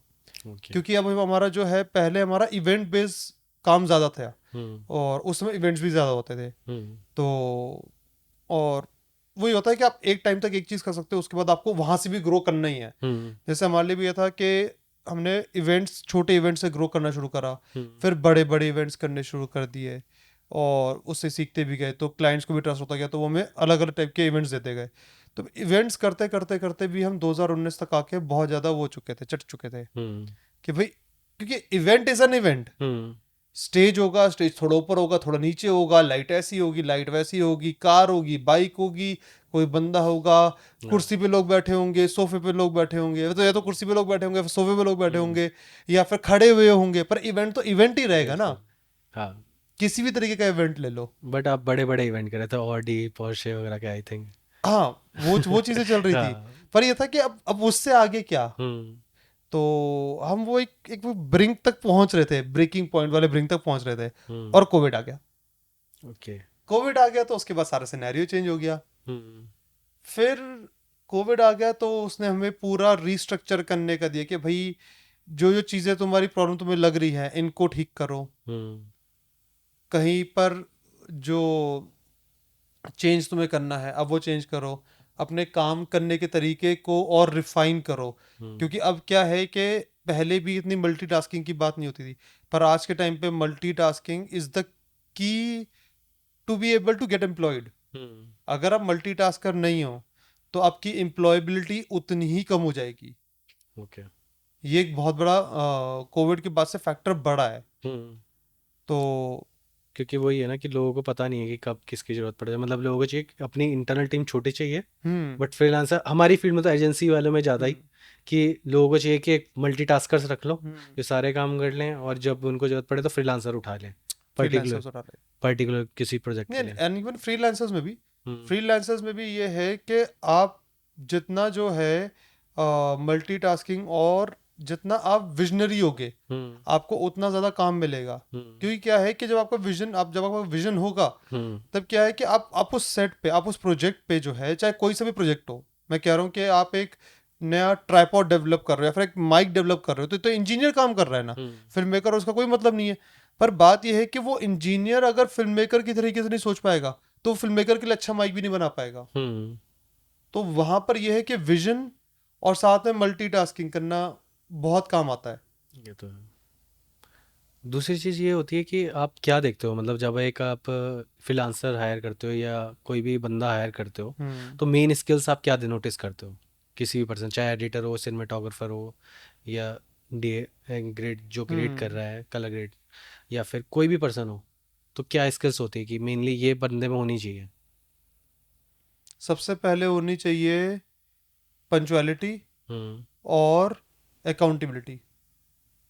ये दो सबसे बेसिक स्किल है। हम्म अगर ये स्किल आपके पास है, आप बाकी स्किल तो सीख भी सकते हो, क्योंकि बाकी सारी तो टेक्निकल चीज़ें हैं। हम्म पर पंचुअलिटी और अकाउंटेबिलिटी आपको कोई सिखा नहीं सकता। तो तो एक, ये सबसे पहली स्किल है जो आपको चाहिए। ठीक है। क्योंकि अगर बंदा पंचुअल है, हम्म बंदा अकाउंटेबल है, हम्म और उसको वो अपना प्रोडक्ट समझ रहा है, तो चाहे बेशक उसका काम है एक लाइटमैन का हम्म या फिर एक स्पॉट बॉय का, पर वो स्पॉट बॉय का काम भी जो है उतनी बढ़िया तरीके से करेगा कि हम्म आपको परेशानी ना हो, आपका काम इजी हो। बिल्कुल। ये आपको इश्यूज आते हैं देहरादून में इन दोनों बहुत चीज़ आते से? हैं, क्योंकि मैं तो बहुत ज़्यादा फेस कर बहुत रहा आते हूँ हैं। इतने सालों से। तो हाँ। कैसे आप, मतलब आपको फ्रस्ट्रेट नहीं होते कभी कभी आपकी, जो आपको लगता नहीं कि देहरादून में यार ये दो ही चीज़ जो सबसे ज़्यादा इंपॉर्टेंट है, हम्म। उसी की सबसे ज़्यादा कमी है इस शहर में? क्योंकि लोग बहुत आलसी हैं सबसे पहले तो, इसके यहाँ की नेचर में ही बहुत आलस है। ऐसा। यहाँ के नेचर में आलस नहीं बोलेंगे, चिल बैक, हाँ वही। लेड लेड बैक, हाँ लेड बैक कल्चर है यहाँ पर। हाँ। और ये सिर्फ देहरादून का नहीं है, पहाड़ का थोड़ा कल्चर होता है, बिल्कुल। लेड बैक होता है कल्चर। हम्म और हमारे गढ़वाल साइड तो काफी लेड बैक कल्चर है, तो सारा हम्म गढ़वाल ही तो यहाँ पर नीचे उतरा है। अच्छा टैलेंट जो है वो देहरादून में बैठ नहीं सकता, हम्म क्योंकि देहरादून में बैठेगा तो उसे उसे काम नहीं मिलेगा, और यहाँ पर हम्म, काम नहीं है उस हिसाब से। बिल्कुल। तो देहरादून का टैलेंट जो है वो दिल्ली मुंबई हर जगह जाके, इवन अब्रॉड जाके भी रॉक कर रहा है। हम्म पर ये है कि वो देहरादून में रॉक नहीं कर रहा है, क्योंकि हम्म देहरादून में सिर्फ रॉक ही है। सही बात है। एक वर्ड दो मीनिंग। हाँ। बाहर जाके वो रॉक कर रहा है, क्योंकि हम्म बाहर बाहर आपके पास प्लेटफॉर्म है। हम्म देहरादून में प्लेटफॉर्म ही नहीं है, देहरादून में हम्म, प्लेटफॉर्म आपको अपना खुद खुद बिल्ड करना पड़ेगा। बिल्कुल। टीयर 3 सिटीज का यही है कि हम्म, अगर आप वो प्लेटफॉर्म अपना खुद बिल्ड नहीं करोगे, you have to do yourself. तो बिल्कुल। आप झाड़ू से लेके, झाड़ू लगाने से लेके, आप एडिटर भी हो, आप डायरेक्टर भी हो, आप सब कुछ हो, आप सब कुछ हो, और हम्म आपको खुद ही वो बिल्ड करना है। उसके बाद आप उसमें टीम जोड़ते रहोगे, काम करते रहोगे। हम्म और लेट बैक एटीट्यूड की वजह से प्रॉब्लम तो होती है, बट फिर एक चीज़ ये भी है कि यहाँ पर आपको थोड़ा वो लेवरेज मिल जाता है। जैसे बाहर ये है कि अगर मैं मुंबई में शूट कर रहा हूँ, तो भाई मेरा सीओपी जो है वो बड़ा है। हम्म, देहरादून में सीओपी, बड़े सीओपी होने के बाद भी वो उतना बड़ा नहीं है और आधे से कम। हैंडलेबल है। और दूसरी चीज़ है कि यहाँ पे चीज़ें, मतलब आराम से हम मैनेज कर सकते हैं, हम्म। क्योंकि सब नॉन उसमें ही है हमारे हम्म। जोन में। क्योंकि अगर यहाँ पे क्या है, सारा जो टीम है, आपको सबसे मेन जो दिक्कत बाहर शूट करने में आती है कि आपको शूट के बाद सबकी पेमेंट करनी है। हाँ। ठीक है, आपके पास right there and then. On hand cash होना चाहिए शूट खत्म होते ही, सबका क्लियर करने के लिए। बट यहाँ पे है कि पूरा नेटवर्क है, अगर आप एक हम्म। दो हफ्ते बाद भी कर दोगे तो दिक्कत नहीं है। हम्म। तो क्योंकि और सब लोग क्रेडिट पे काम करने के लिए रेडी रहते हैं। पर एक चीज, इसको मैं थोड़ा सा डिफरेंटली देखता हूँ। हाँ। मैं इसको ऐसा देखता हूँ कि देखो, अगर आप शूट करने जा रहे हो, हम्म। तो आपको पता होना चाहिए कि आपको कैश हाँ ऑन हैंड कितना रखना है, हाँ, आपने कितना पे ये तो करना है। है। ये होगा कि हाँ जी, कि जहां पर आपका 10,000 रुपये खर्चा हो रहा है, वहां पर 12,000 रुपये का खर्चा हो गया, क्योंकि हम्म प्रोडक्शन में होता ही होता है। हाँ ऑब्वियसली। आपका 10 का बजट बनाओगे, हम्म 12 खर्च होंगे, हाँ 15 बनाओगे, 20 होगा ही होगा। हम्म पर अगर आप ये सोच के चल रहे हो कि हाँ जी मेरे 10 का खर्चा होगा, मैं 5,000 रुपये कैश ले आता हूँ, और 15,000 का खर्चा हो रहा है, तो हाँ मतलब ये है कि नहीं आपकी मैथ में ही गलती है, वही, ये तो आपकी है। अकाउंटिंग में ही गलती है। हम्म तो इस चीज को पहले सॉर्ट करके चलो। हाँ और चाहे बेशक आप देहरादून में करो, चाहे बाहर काम करो, हम्म भाई अपना अपना क्रेडिट जो है, हम्म मतलब अपनी तरफ जो क्रेडिट है, वो कम से कम रखो। वो कम से कम जितना बिल्कुल। रखोगे, आपकी सेविंग्स उतनी बढ़ती रहेंगी। ये तो है। तो अब जैसे मेरा हमारा तो पर्सनली ये सिनेरियो ये रहता है कि जितना भी हमारा वो है, जो हमारे रेगुलर वर्किंग जो है, जितनी भी हम्म हमारी टीम रेगुलर वर्किंग है, उनका ये है कि मंथ टू मंथ जो है, आपका पहली तारीख आ गई, आप अपना इनवॉइस रेज करो। वो और अपना जो है जैसे आपका इनवॉइस रेज आता है, तो हफ्ते भर के अंदर अंदर जैसे जैसे टाइम मिला, अगर कभी जो उसी दिन टाइम मिला, तो उसी दिन सबकी पेमेंट कर दी। बढ़िया। तो ये ये भी कि एक सही बार है। चंक इकट्ठा हुआ, एक ही बार कंप्यूटर पे बैठे, इंटरनेट बैंकिंग में सबको ट्रांसफर देके काम खत्म करा। अच्छा, तो आप ऐसे प्रोजेक्ट वाइज नहीं करते, आप मंथली बेसिस पे करते हो जो कि? हमारे रेगुलर चल रहे हैं। अच्छा। और बाकी जिन जैसे जो बाहर के बंदे हैं, तो हम्म उनका तो प्रोजेक्ट वाइज ही चलता है, वहां हम्म पर तो प्रोजेक्ट वाइज चलता है। ओके। पर यह है कि जिन टीम के साथ हम रेगुलर काम कर रहे हैं, तो उसमें ये थोड़ा है कि महीने में एक ही प्रोजेक्ट हो रहा है, वही। महीने में 3 3 4 4 प्रोजेक्ट ये चल तो है। रहे हैं। तो अब हर प्रोजेक्ट की आप अलग अलग पेमेंट भी नहीं कर सकते, तो हम्म सबसे बेस्ट ये रहता है कि भाई एक इनवॉइस बनाओ, सारे प्रोजेक्ट उसके अंदर डालो, हम्म एक ही बार में क्लियर कर लो, बढ़िया। तो अकाउंटिंग मैनेज हो जाती है इजीली। और फंड बस वो कैसे डिसाइड करते हो, आपकी चार्जेस वगैरह किस तरीके से करते हो? मतलब वो, मतलब मेनली एक और चीज़ जो होती है कि, मतलब मैं इस क्वेश्चन को रिफ्रेश करके अगर बोलूँ हम्म। कि नेगोशिएट कैसे करते हो आप दोनों तरफ, कि जो बंदा काम कर रहा है, ठीक हम्म। है, क्योंकि आधे से ज़्यादा लोग आपकी टीम में ऑलरेडी हैं हम्म। और बाहर से भी लोग आ रहे हैं, हम्म। ठीक है। तो किस तरीके से आप किसको प्रेफर करते हो, बाहर वाले को या टीम के बंदे को, और जैसे अगर आपको बजट उस हिसाब से मेंटेन करना है तो किस तरीके से नेगोशिएशंस कैसी रहती हैं आपकी?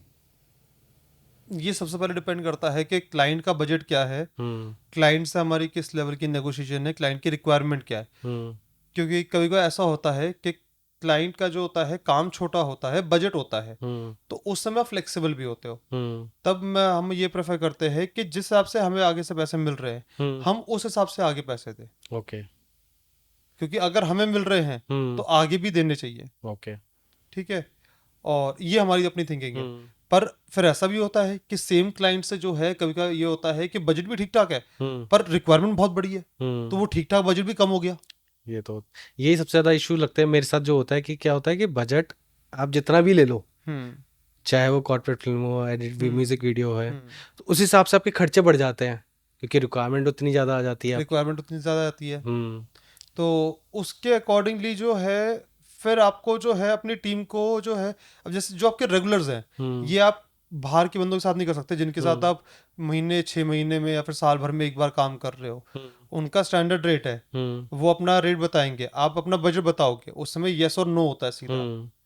यहीं पर जो आपकी रेगुलर टीम है, हम्म। वहां पर फिर चीज़ हो जाती है कि आप फ्लेक्सिबिलिटी रखो। बिल्कुल। अगर आपके पास बजट आ रहा है तो हम्म। आप वो आगे पास ऑन भी करो, हम्म। और जब नहीं आ रहा तो आपको सामने से भी खींचना पड़ेगा। हम्म। और ये ट्रांसपेरेंसी आपको उनके साथ रखनी है। मैं ये नहीं बोल रहा कि आपको अपना बजट ही खोल के रख देना है हाँ। सबके सामने, hmm. Because that is not मतलब वो एथिकल वे नहीं है बिजनेस करने का। Hmm. That is bad for business, क्योंकि भाई बिजनेस प्रॉफिट पे चलता है। हम्म। और अगर आपके पास प्रॉफिट नहीं होगा, उसके साथ आपके पास बैकअप मनी नहीं होगा, हम्म। तो जो आपके बैड टाइम्स होंगे तब आप रिकवरी कहाँ से करोगे? हम्म।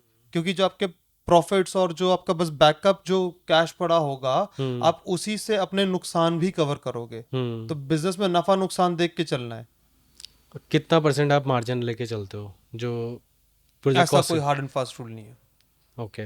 कभी कुछ। कभी ऐसा भी होता है कि कुछ प्रोजेक्ट्स पे हमारा 90% भी लग जाता है, हम्म। कुछ प्रोजेक्ट्स पे 50% भी लगता है।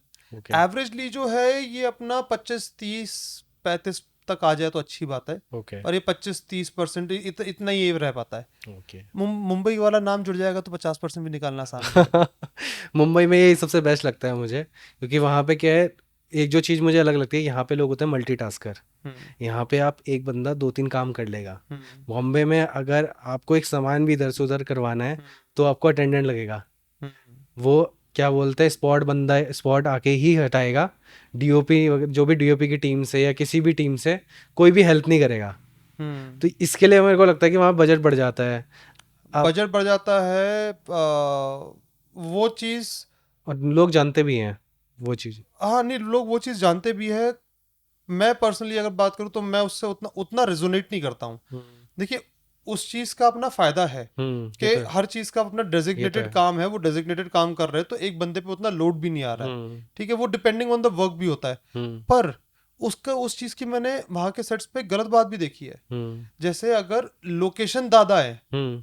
तो वो लोकेशन दादा ही है, हम्म। सेट दादा है तो हम्म। वो सिर्फ सेट दादा है। हम्म। उसके अलावा अगर ट्राइपॉड इधर से उधर भी करना है या फिर अगर, क्योंकि जब वही। शूट चल रहा है हम्म। तो आप अननोन टेरिटरी में हो। आप हम्म। जब भी शूट चलता है, ये कोई डेस्क जॉब नहीं है या फिर हम्म। कोई वैसा काम नहीं है कि आपके पास एक प्रोजेक्ट फाइल आई, आपने प्रोजेक्ट को प्रोसेस करा, यस नो इस पे लिखना, इसका हाँ। ये जो भी इस पे काम करना है वो काम करके आपने आगे बढ़ा दिया। Hmm. Shoot is an unknown territory और वहां पर मीटर चल रहा है हम्म।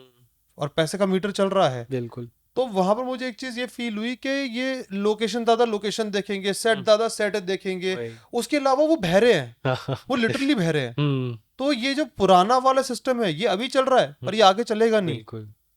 आगे आगे चलेगा मल्टीटास्कर, जो बंदा दिमाग से शार्प होगा उसी का काम चलेगा। क्योंकि वो बॉम्बे वाला चीन खत्म हो रही है ना मेरे हिसाब से, क्योंकि क्या था, पहले सिर्फ फिल्म्स पे रहता था, अब वेब सीरीज आ गया। वेब सीरीज में और छोटी शॉर्ट फिल्म्स में अब क्या है, टीम कॉम्पैक्ट कॉम्पैक्ट हो गई। तभी तो आप ये भी देख रहे हो वही। कि मुंबई से बाहर भी तो काम जा रहा है। हाँ। और मुंबई से बाहर काम क्यों जा रहा है? हाँ। क्योंकि वो जो है अपने आप को उस तरह से इवॉल्व नहीं कर रहे आने वाले टाइम के हिसाब से। ऐसी ये बात नहीं कि पूरा मुंबई नहीं कर रहा, मुंबई के 60-70% कर भी रहे होंगे, 30-40% नहीं कर रहे होंगे। पर जो नहीं कर रहे हैं वो उनके लिए वो एक लूजिंग जॉब भी है। बिल्कुल। और मुंबई बहुत एक्सपेंसिव सिटी है। मेरे साथ एक क्या हुआ था, एक बंदा था डीओपी। वो बंदा शूट करने गया, लद्दाख में थे हम। हम्म तो डीओपी था, हम्म कैमरा गया था निहाल का। हम्म उस बंदे को लेंस चेंज करना नहीं आता था, ट्राइपॉड पे कैमरा नहीं लगाना नहीं आता था। ठीक है, सबसे पहले तो एक था। हम्म फिर लेंस चेंज करने के लिए भी उसको दिक्कत हो रही थी कि यार हम्म लेंस कैसे चेंज होगा, क्योंकि वो वैसे सीपी लेंसेज थे। कह रहा हम्म हमने आज तक किए ही नहीं। मैंने कहा बंदा डीओपी है, या तो वो करना नहीं चाहता, ठीक है, या फिर वो सिर्फ बहाने कर रहा है कि मुझे नहीं आता। ऐसी बहुत जगह है जहाँ हाँ पर नहीं वो उनको एक्चुअल में नहीं आता, हाँ क्योंकि तो इसमें होता है ना, डीओपी बताते हैं कैमरा आप इधर लगाइए, हाँ इसको ऊपर उठा दीजिए, वही। फिर नीचे कर दीजिए। हाँ, फिर अब वो टिल्ट अप और ये सब कुछ वो अपने हिसाब से फिर वो मैनेज हम्म करेंगे और फ्रेमिंग तैयार करेंगे वो। हम्म हम लोगों ने सारी चीज़ें छोटे से चीज़ें सीखी हैं वहाँ पे। मतलब मुंबई में बंदा बैठा है, उसे मेरे लिए बहुत बड़ी ताज्जुब की बात थी कि बंदे को ट्राइपॉड पे कैमरा लगाने नहीं आता। तो मैंने सिखाया उसे बंदे को कि यार हम्म ये ऐसे लगाते हैं। उसे मतलब मेरे को ऐसा लगा कि अरे बॉम्बे से आ रखा है या ऐसा ही है। गिम्बल लगाना नहीं आता उन लोगों को, गिम्बल पे कैमरा लगाना। तो नहीं, ये ये तो ये पंगे है। ये चीज़ हमारे लिए एडवांस, मतलब ये है कि हम इसमें प्लस पॉइंट पे हैं कि हम लोग सारी चीज़ें खुद ही से कर रहे खुद ही हैं। से करिए, हम्म क्योंकि वो ये चीज़ भी है ना, या तो आप कर लो हम्म या तो बैठे रहो। हम्म इधर इधर यू आइदर नो वन, हम्म, क्योंकि कोई है ही नहीं करने के लिए। बिल्कुल। और ये आपको कोई प्लेटफॉर्म दे नहीं रहा है, ये आपको अपना प्लेटफॉर्म खुद बनाना है। हाँ तो वही है अभी। अब जैसे जो है, अगर हम बात करें कि आप पॉडकास्ट करते हो, हम्म अगर आपको इसका पूरा बैकएंड वाला सिनेरियो ना पता हो कि कैमरे के पीछे क्या चल रहा है, हाँ कैमरा तो हमें देख रहा है, हम्म पर इसके पीछे कैमरा लगा है, वायर लगी है, लाइट सेटअप हो रही है, लाइट किस तरीके से आनी है, एडिट हम्म क्या होना है, हम्म ये आपको पता है, तभी आप ये काम कर भी पा रहे हो। बिल्कुल।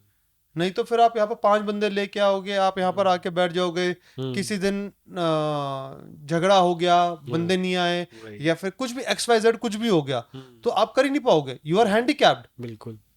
तो वो ये कि खुद आना बहुत ज़रूरी चीज़ है। हाँ, ये तो मैं भी इसलिए स्टार्ट, मैंने मेरे साथ भी ऐसे ही है। मैंने ना बहुत सारी चीज़ें चेंज करी हैं बहुत टाइम पे। हम्म मतलब मैं ना बोर हो जाता हूँ बहुत जल्दी एक चीज़ से। मैंने स्टार्ट किया था एडिटिंग से, हाँ। फिर सिनेमाटोग्राफी, फिर हम्म फोटोग्राफी, फिर डिज़ाइनिंग, फिर वेब हम्म डेवलपमेंट, फिर एसईओ, फिर उसके बाद तीन चार चीज़ अलग अलग करके हम्म ब्रांडिंग, मार्केटिंग, फिर उसका सेल्स भी करी। फिर उसके बाद वापस से एजेंसी, एजेंसी। फिर वापस से वीडियो प्रोडक्शन। कि सब मतलब मैं ना हर 6 महीने में बोर हो जाता हूँ एक हम्म काम करते करते। तो मेरे को चाहिए कुछ नया। कुछ नया चाहिए। तो ये चीज़ सही है आपकी नज़र में या गलत है? मतलब ऐसा, मतलब क्या आपको क्या लगता है? देखो, ये चीज़ आपने बहुत सही करी कि आप हाँ अलग अलग चीज़ों में गए। हाँ अब आपके पास हैंड्स ऑन एक्सपीरियंस है अलग अलग जगह में। हम्म अब आप एक इवेंट एजेंसी में भी जा सकते हो, हम्म आप एक क्या नाम है अपना, मीडिया एजेंसी में भी जा सकते हो, हाँ आप एक प्रोडक्शन हाउस में भी जा सकते हो, आप एक एडिटर की तरह भी काम कर सकते हो। हम्म तो आपके पास वो सारी जगह की नॉलेज है। हम्म पर अब ये है कि उसके साथ एक चीज़ चूज करना ज़रूरी भी है, कि जहाँ पर आपका मेजर फोकस रहेगा। हम्म उस ये नहीं है कि आपका ओनली फोकस वहीं पर रहेगा, हम्म पर आपका एक मेजर फोकस आपको एक एक डायरेक्शन में जाना पड़ेगा। बट वही जिन लोगों के पास वो फोकस नहीं होता, लाइक जैसे मैं हूँ, हम्म मुझे नहीं पता कि मुझे क्या करना है या मैं किस चीज़ में अच्छा हूँ, हम्म बट मैं कर लेता हूँ। मतलब अगर मुझे हम्म एडिटिंग दी तो मैं एडिटिंग कर लूँगा, हम्म मुझे अगर वेबसाइट बनाने के लिए दी मैं वेबसाइट बना के दे दूंगा। हम्म ठीक है, तो सारी चीज़ें मैंने कर ली। तो मुझे बाद में ये पता चला कि जिस बंदे को सारी चीज़ें आ जाती है तो क्रिएटिव डायरेक्टर बन सकता है। यस। ठीक है। ये मुझे बहुत बाद में पता चली कि क्योंकि उसके अंदर ये सारी चीज़ें आती हैं, हम्म डिज़ाइनिंग से लेके सारी चीज़ें। तो मैंने अपने आप को एज अ कैटेगरी में डाल दिया कि मैं क्रिएटिव डायरेक्टर हूँ, कि मैं हम्म सारी चीज़ें करवा सकता हूँ। राइट। बट जो बंदे अभी नया सीख रहे हैं, तो वो कैसे चूज करें कि यार कौन सा, जब जो हर चीज़ में उनको लगता है कि यार ये भी सही है, ये भी सही है, ये भी अच्छा लग रहा है। तो करो ना, जो भी चीज़ मिल रही करो। बस करते रहो। जब करोगे नहीं तो हाँ पता कैसे लगेगा कि वो हम्म, करना है कि नहीं करना। बिल्कुल। जैसे जब तक मैंने स्टंट राइडिंग नहीं करी, हम्म मुझे कैसे पता लगा कि हाँ जी कि मुझे स्टंट राइडिंग नहीं करनी। हाँ क्योंकि जब बाइक गिरती है, या हम्म फिर हम बात करते हैं स्टॉपी से नीचे आ रही है, विली से भी नीचे आ रही है, हम्म ऐसे ये नहीं कि हम गिर रहे हैं नीचे, हम्म पर बात ये है कि खट करके आवाज आती है, हम्म तो बाइक को भी लगती है और आपके दिल पे भी लगती है। हम्म तो वो ये है कि जब तक आप खुद नहीं करोगे, उससे हम्म पहले मैंने 50 बार, 50 बार क्या, मतलब 50 100 बार मैंने अपने ग्रुप में लोगों को स्टंट राइडिंग करते देखा है। हम्म पर जब तक मैंने वो खुद नहीं एक्सपीरियंस करा, हम्म, तब तक मुझे उस चीज़ की वो ग्रेविटी नहीं समझ आई। बिल्कुल। तो वो यही है कि तो आपको जो भी चीज़ मिल रही है आप करो हम्म ना, हम्म एक्सपीरियंस करो, बिल्कुल। घबराओ मत। क्योंकि जब तक एक्सपीरियंस नहीं करोगे, आपको कैसे पता लगेगा कि ये चीज़ करनी है या फिर ये चीज़ नहीं करनी है। हम्म और आपने जैसे एक्सपीरियंस करा, ठीक है, तो आप क्रिएटिव डायरेक्टर वाले रेलम में आ गए। और अगर मैं आपको देखूं तो मेरे लिए तो आप एक कंटेंट क्रिएटर हो, आप एक कंटेंट डायरेक्टर हो बेसिकली। क्योंकि आपका क्या है कि कंटेंट जो है वो आपके दिमाग में चल रहा है कि अब वो कंटेंट किसी भी फॉर्म में हो सकता है, वो पॉडकास्ट के थ्रू हो सकता है, वो डिजाइनिंग के थ्रू हो सकता है, वो एडिटिंग के थ्रू हो सकता है, किसी भी चीज के थ्रू हो सकता है। बाकी सारे जो हम काम कर रहे हैं, एडिटिंग कर रहे हैं, शूट कर रहे हैं, डीओपी, डायरेक्टर, ये सब टास्क हैं उसके। ये तो है। आपने कैसे चूज किया अपनी जो फील्ड थी कि आपको एजेंसी में ये काम करना है? अभी आप क्या क्या करते हैं? आप मेन तो आप क्लाइंट्स हैंडल करते हैं, और आप क्लाइंट क्लाइंट हैंडलिंग जो है जब वो आपने छोड़ ज़्यादातर लक्ष्य करता है, चले क्लाइंट हैंडलिंग मैं भी करता हूँ। पर मेरा जो मेन ये है, मेरा बेसिकली उसमें है, प्रोड्यूसर रोल ज़्यादा है। ओके, कि जैसे बजटिंग हो गया, प्रोडक्शन से रिलेटेड हो गया, ईपी वाला काम और उसके साथ। हाँ, ये वाला मेरा काम ज़्यादा है। और हम्म। साथ में फिर मैं एज अ डीपी भी वर्क करता हूँ। ओके। तो पहले मैं specifically as a DP work कर रहा था, हम्म। बट ये था कि जैसे जैसे टीम में और भी बंदे ग्रो हो रहे हैं, हम्म। तो उनके लिए भी आगे प्लेटफॉर्म बनाना भी ज़रूरी है। हम्म। क्योंकि भाई अगर मैं डीपी रहूंगा, तो कोई अगर मेरे से अच्छा डीपी आ पा रहा है, तो उसको बिल्कुल प्लेटफॉर्म कैसे मिलेगा कि जब मैं उसको स्पेस ही नहीं दूंगा। सही बात है। तो वो स्पेस देना भी उतना इम्पोर्टेंट है। हम्म। तो अब ये भी जो है, मतलब ऐसा नहीं है कि हाँ जी कि मैं सब कुछ सीख के आ रखा हूँ, या फिर ये है कि मैंने कॉलेज में पढ़ाई करी है। हाँ, कॉलेज तो हमने पूरा करा ही नहीं, मतलब कॉलेज करा, पर वो होता है कि जैसे मैं एक्चुअली कहते हैं कि हाँ सेम जी ये फील्ड में पढ़ नहीं। के सब करना, वो तो ये था कि पास हो गए। क्या किया था आपने कॉलेज वैसे? मैंने करा था बीकॉम ऑनर्स करना था अपना, डीएवी से, स्टैंडर्ड ओके। देहरादून। ओके। तो उसमें क्या होता है, उसमें आपको कॉलेज थोड़ा पढ़ने जाना होता है, आपको तो सिर्फ एग्जाम देने हम्म। जाना होता है। हम्म। और वो एग्जाम दे के किसी तरीके से लिख लुका के आप पास होके निकल जाओ। तो हम्म। वो वही वाला सेटअप था। तो टीम के साथ काम करने में, और जब और नए बंदों के साथ काम करा, तो उनकी परफॉर्मेंस देख के मुझे भी रियलाइज हुआ हम्म। कि अब मुझे इनको स्पेस देनी पड़ेगी कि ये मेरी स्पेस पे आ सके, और फिर हम्म। मैं इनको सपोर्ट करूं। हम्म।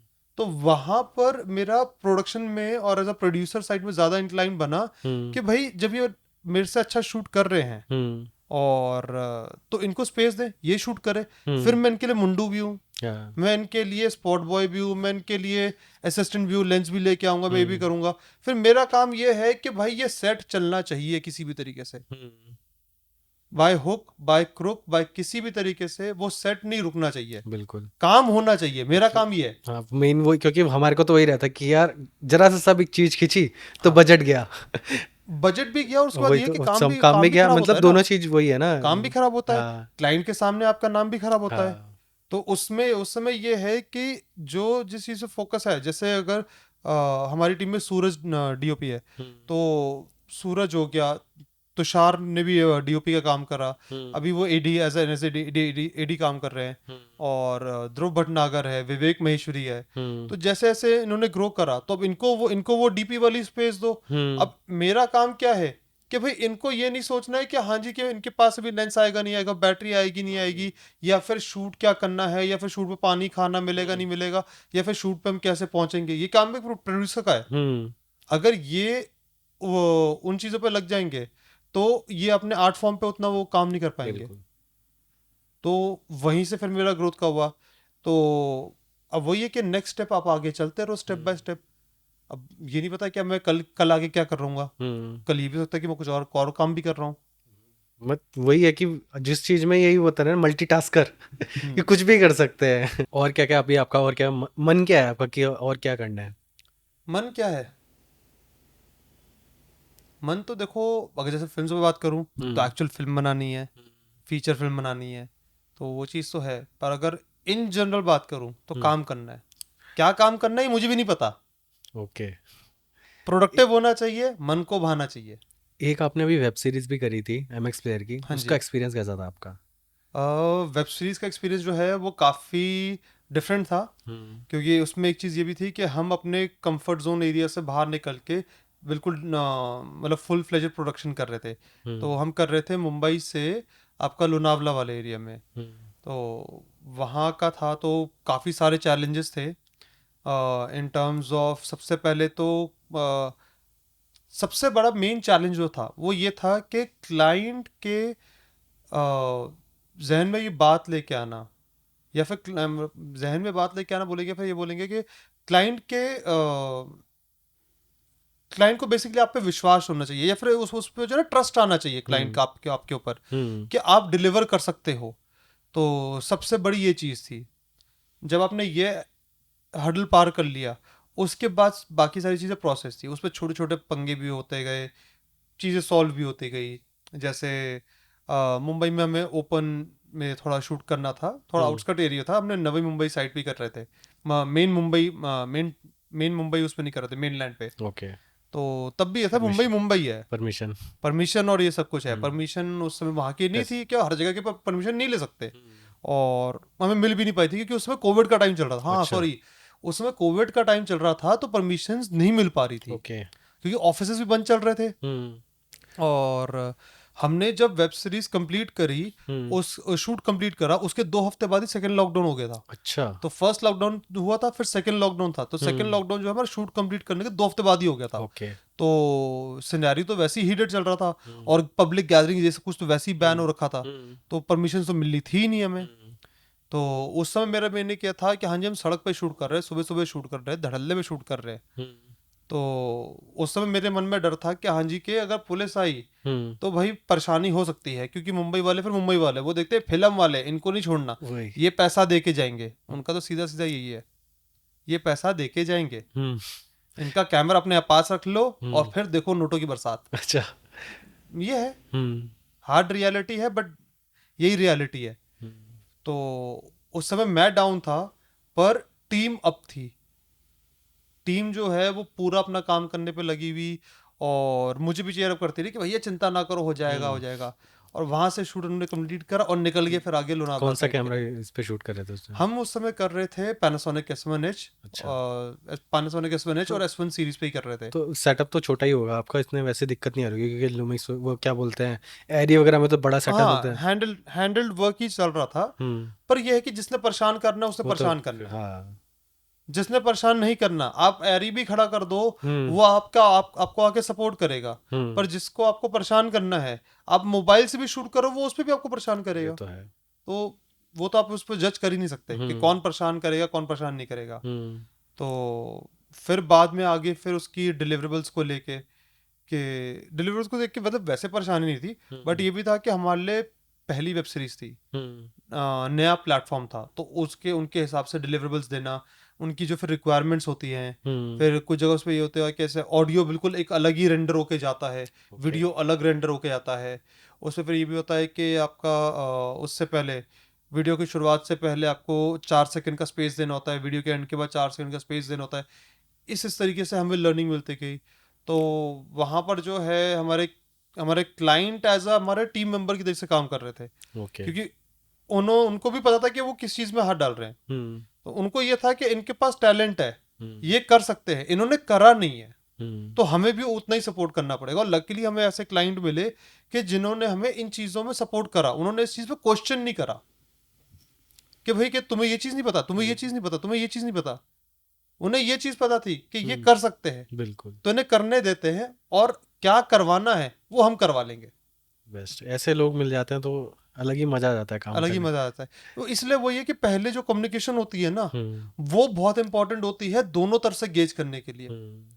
क्योंकि कभी कभार क्लाइंट्स ऐसे भी होते हैं कि आपने मीटिंग करी, सब कुछ करा, काम करने पे गए, उसके बाद क्लाइंट वो करके बैठ जाए। हम्म। ये भी हुआ है हमारे साथ।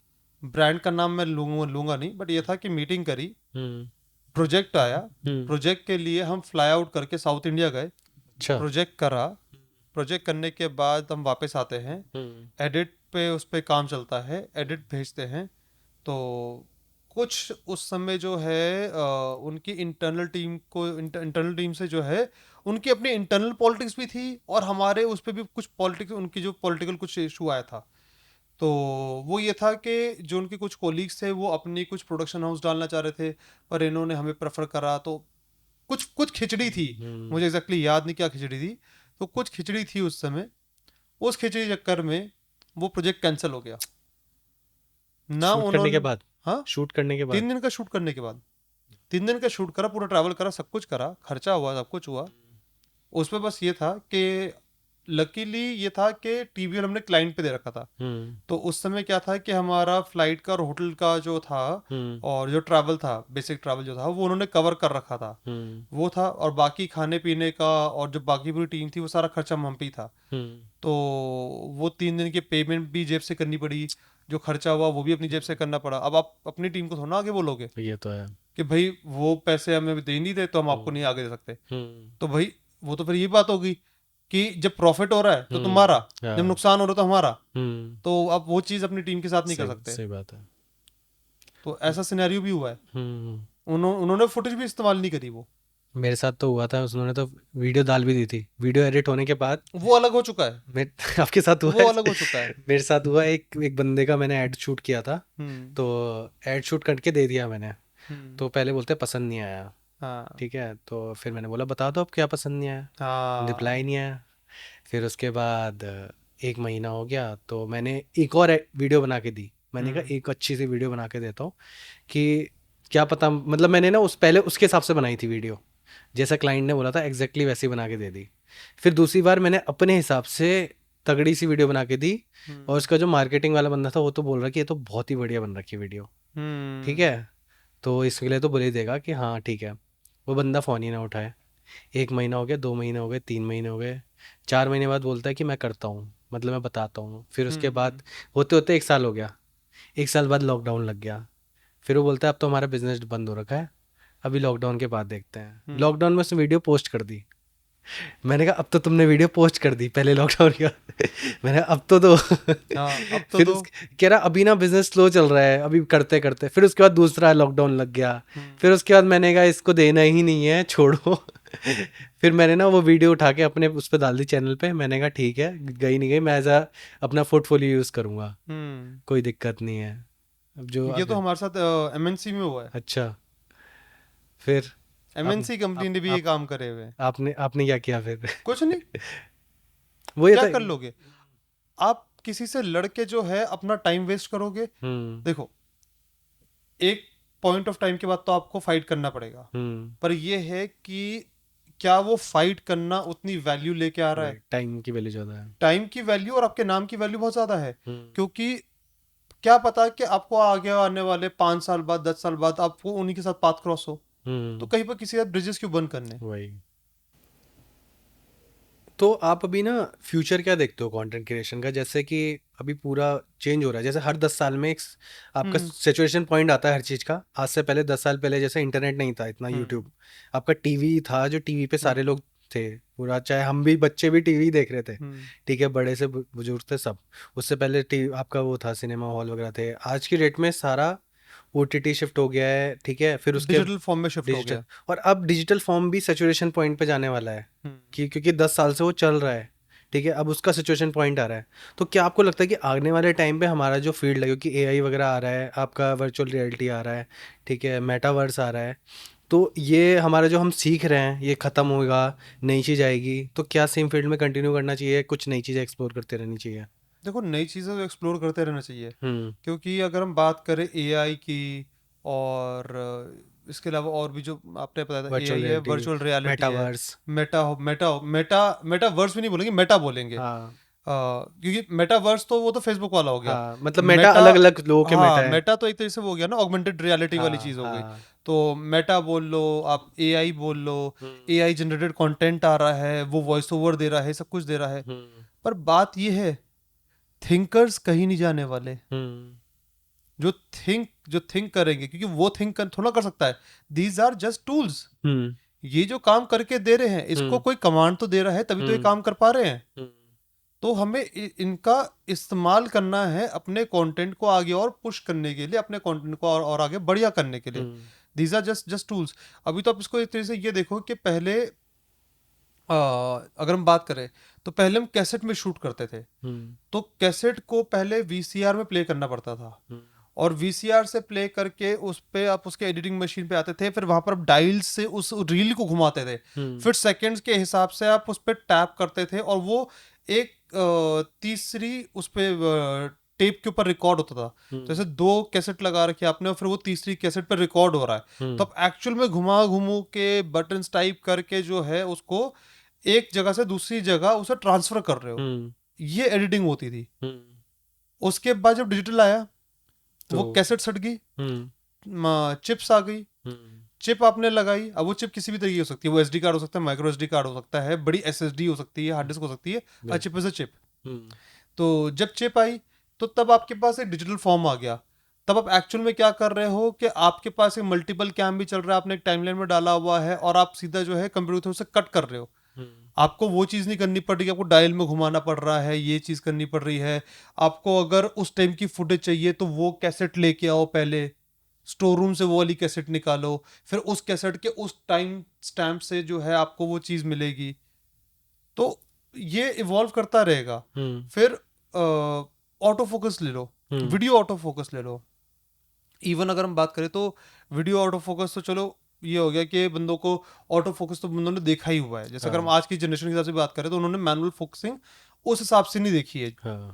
तो अगर हम बात करें डायनेमिक रेंज की, तो पहले डायनेमिक रेंज थी नहीं कैमरे में, बिल्कुल नहीं अब थी। वो डायनेमिक रेंज आ रही है कि हम जैसे जो है सिंपल 2 लाइट का यहाँ पर पॉडकास्ट कर रहे हैं, 2 लाइट सेटअप करके, और हमें पता है कि कैमरे में इतनी डायनेमिक रेंज है कि वो संभाल लेगा। हमने एक इवन टोन दे दिया अपने फेस पे लाइट का। पुराने कैमरा होते 550D टाइप होते, या फिर उससे पुराने कैमरा होते तो हमें लाइट को यहाँ पर ब्लास्ट करना पड़ता, हमें यहाँ पर और ज्यादा हैवी लाइट्स लगानी पड़ती। तो वही है कि ये सारी चीजें टूल्स है, एआई भी टूल है। अगर आप मल्टीटास्किंग नहीं करोगे, आप थिंकर नहीं बनोगे, विजनरी नहीं बनोगे, तो आप ऑब्सोलीट होते जाओगे। दो क्वेश्चन और है मेरे पास। एक तो चीज़ ये है कि आज भी जैसे आपने एडिटिंग वाली बात की तो मेरे दिमाग में चल रहा था आईमैक्स कैमरा होता है, आईमैक्स होता है ना आई थिंक, वो आज भी फिल्म्स में यूज़ होता है और उसमें रील डलती है, वो आज भी यूज़ हो रहा है।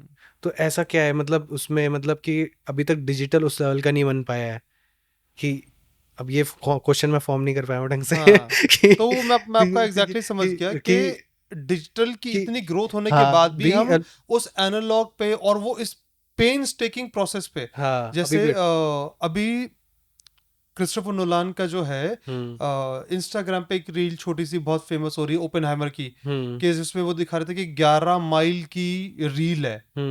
11 माइल इज लाइक 17-18 किलोमीटर होगा।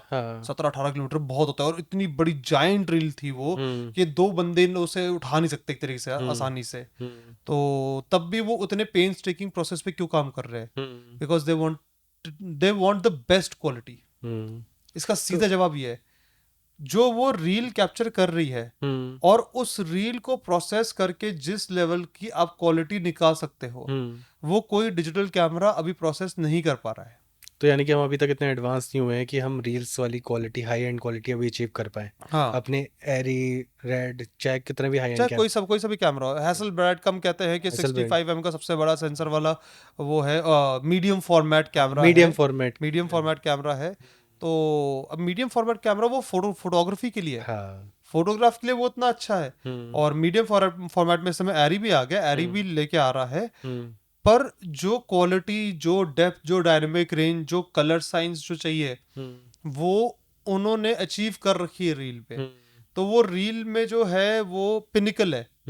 अब डिजिटल भी उस लेवल तक आ रहा है, फिर वो सरपास करके उसको आगे जाएगा। ओके, बाकी मैं वापस दूसरे क्वेश्चन पे आता हूँ। लास्ट जो मेरा एक और क्वेश्चन था कि जैसा आपने मुझे बताया कि लोगों को स्किल पे ज़्यादा फोकस करना चाहिए, तो क्या मतलब जो अपनी जो आपका टैलेंट है, मतलब उस तरीके से कि आपको तो टेक्निकल स्किल से ज़्यादा हमारे को जो हमारे का क्रिएटिव स्किल है उस पर ज़्यादा फोकस करना चाहिए आई थिंक, आपके कहने के अनुसार। कि क्योंकि आपकी टेक्नोलॉजी तो चेंज होती रहेगी, कैमरास चेंज होते रहेंगे, फॉर्मेट चेंज होते रहेंगे, क्योंकि रील आज भी चल रही है, बट जो आपका फ्रेम है, जिस तरीके से आपका शॉट होगा वो सेम रहेगा, ठीक है। तो क्या उस पर ज़्यादा आपके हिसाब से फोकस हमें ज़्यादा करना चाहिए कि सेट कैसे डिज़ाइन होगा, कि आपका फ्रेम कैसे आएगा, स्टोरी लाइन कैसे बनेगी, कंटिन्यूटी कैसे रहेगी फ्रेम में, ठीक है। और भी जैसे आर्ट वर्क वगैरह किस तरीके से फ्रेम में, अगर शॉर्ट बना रहे हैं, स्टोरी लाइन में जो भी कर रहे हैं, तो उस पर ज़्यादा फोकस डालना है ना। तो इस स्किल को कैसे डेवलप करें? इस स्किल को कैसे डेवलप करें? क्योंकि टेक्नोलॉजी तो आप सीख सकते हो, टेक्नोलॉजी आप सीख सकते हो, बट ये वाली स्किल आपको वैसे डेवलप करके आती है, मदद कर करके, तो किस तरीके से डेवलप होगी ये? देखो इसके लिए ये है, स्टडी करो। स्टडी करने का मतलब ये नहीं कि जाके कॉलेज में जाके बैठो। स्टडी करने का मतलब ये है कि आप जो काम कर रहे हो, अब जो हम बात करें जैसे फ्रेमिंग की भी हम बात करें, तो उसमें भी इतनी साइंस है। और साइंस सिर्फ वो ये नहीं है कि आप उसमें जो है कि कितनी हाइट और क्या है ये, और क्या लाइट रीडिंग, ये सब कुछ अपनी जगह वो टेक्निकल पार्ट पे है। बट आप एक फ्रेम बना रहे हो, ठीक है, अब फ्रेम आप बना रहे हो, अब वो फिल्म किस चीज की है? Is it about sadness, is about happiness, is it about action, is it about inspiring? तो उसके अकॉर्डिंगली फिर वो फ्रेम क्या बोल रहा है, उसके अकॉर्डिंगली फिर आप उस पर देखो और उस पर आप लर्न करो कि इमोशन क्या है, इमोशन और एक्सप्रेशन क्या है। आप उसके हिसाब से उस पर डेवलप करो, उस पर काम करो, अपनी क्रिएटिविटी पे काम करो। तो वो यही है कि लर्निंग कभी नहीं रुकती। ये लर्निंग जो है ये हमारे डॉक्टर्स और लॉयर्स की तरीके से है। कैसे डॉक्टर्स हो गए, तो डॉक्टर तो अगर हम बात करें जिन डॉक्टर्स के पास जाते हैं जो 50 साल के, 55 साल के, 60 साल के हो गए, इन्होंने अपनी कब करी थी, पर उसके बाद भी तो मेडिकल साइंसेज इवॉल्व हो रही है। तो अगर ये उसके बाद बैठ के अपनी लर्निंग ग्रोथ को बढ़ाते नहीं रहेंगे तो ये भी ऑब्सोलीट हो जाएंगे डॉक्टर्स। और ये होते हुए आता है। तो ये है कि आपको अपने आप को अपस्किल करना जरूरी है। तो टेक्निकल पार्ट एक अपनी जगह है, क्रिएटिविटी पार्ट अपनी जगह है। तो वहीं पर वो आता है कि आपको परफेक्शन की तरफ जाना है। परफेक्शनिस्ट मत बनो, क्योंकि परफेक्शनिस्ट में क्या हो जाएगा कि वो एक नेगेटिव टर्म ये भी कह सकता है कि आपको चीज कंप्लीट नहीं कर पाओ, कि मुझे से परफेक्ट करना है। नहीं, हमें परफेक्शन को स्ट्राइव करना है, बट डिलीवरी को भी ध्यान रखना है। बढ़िया।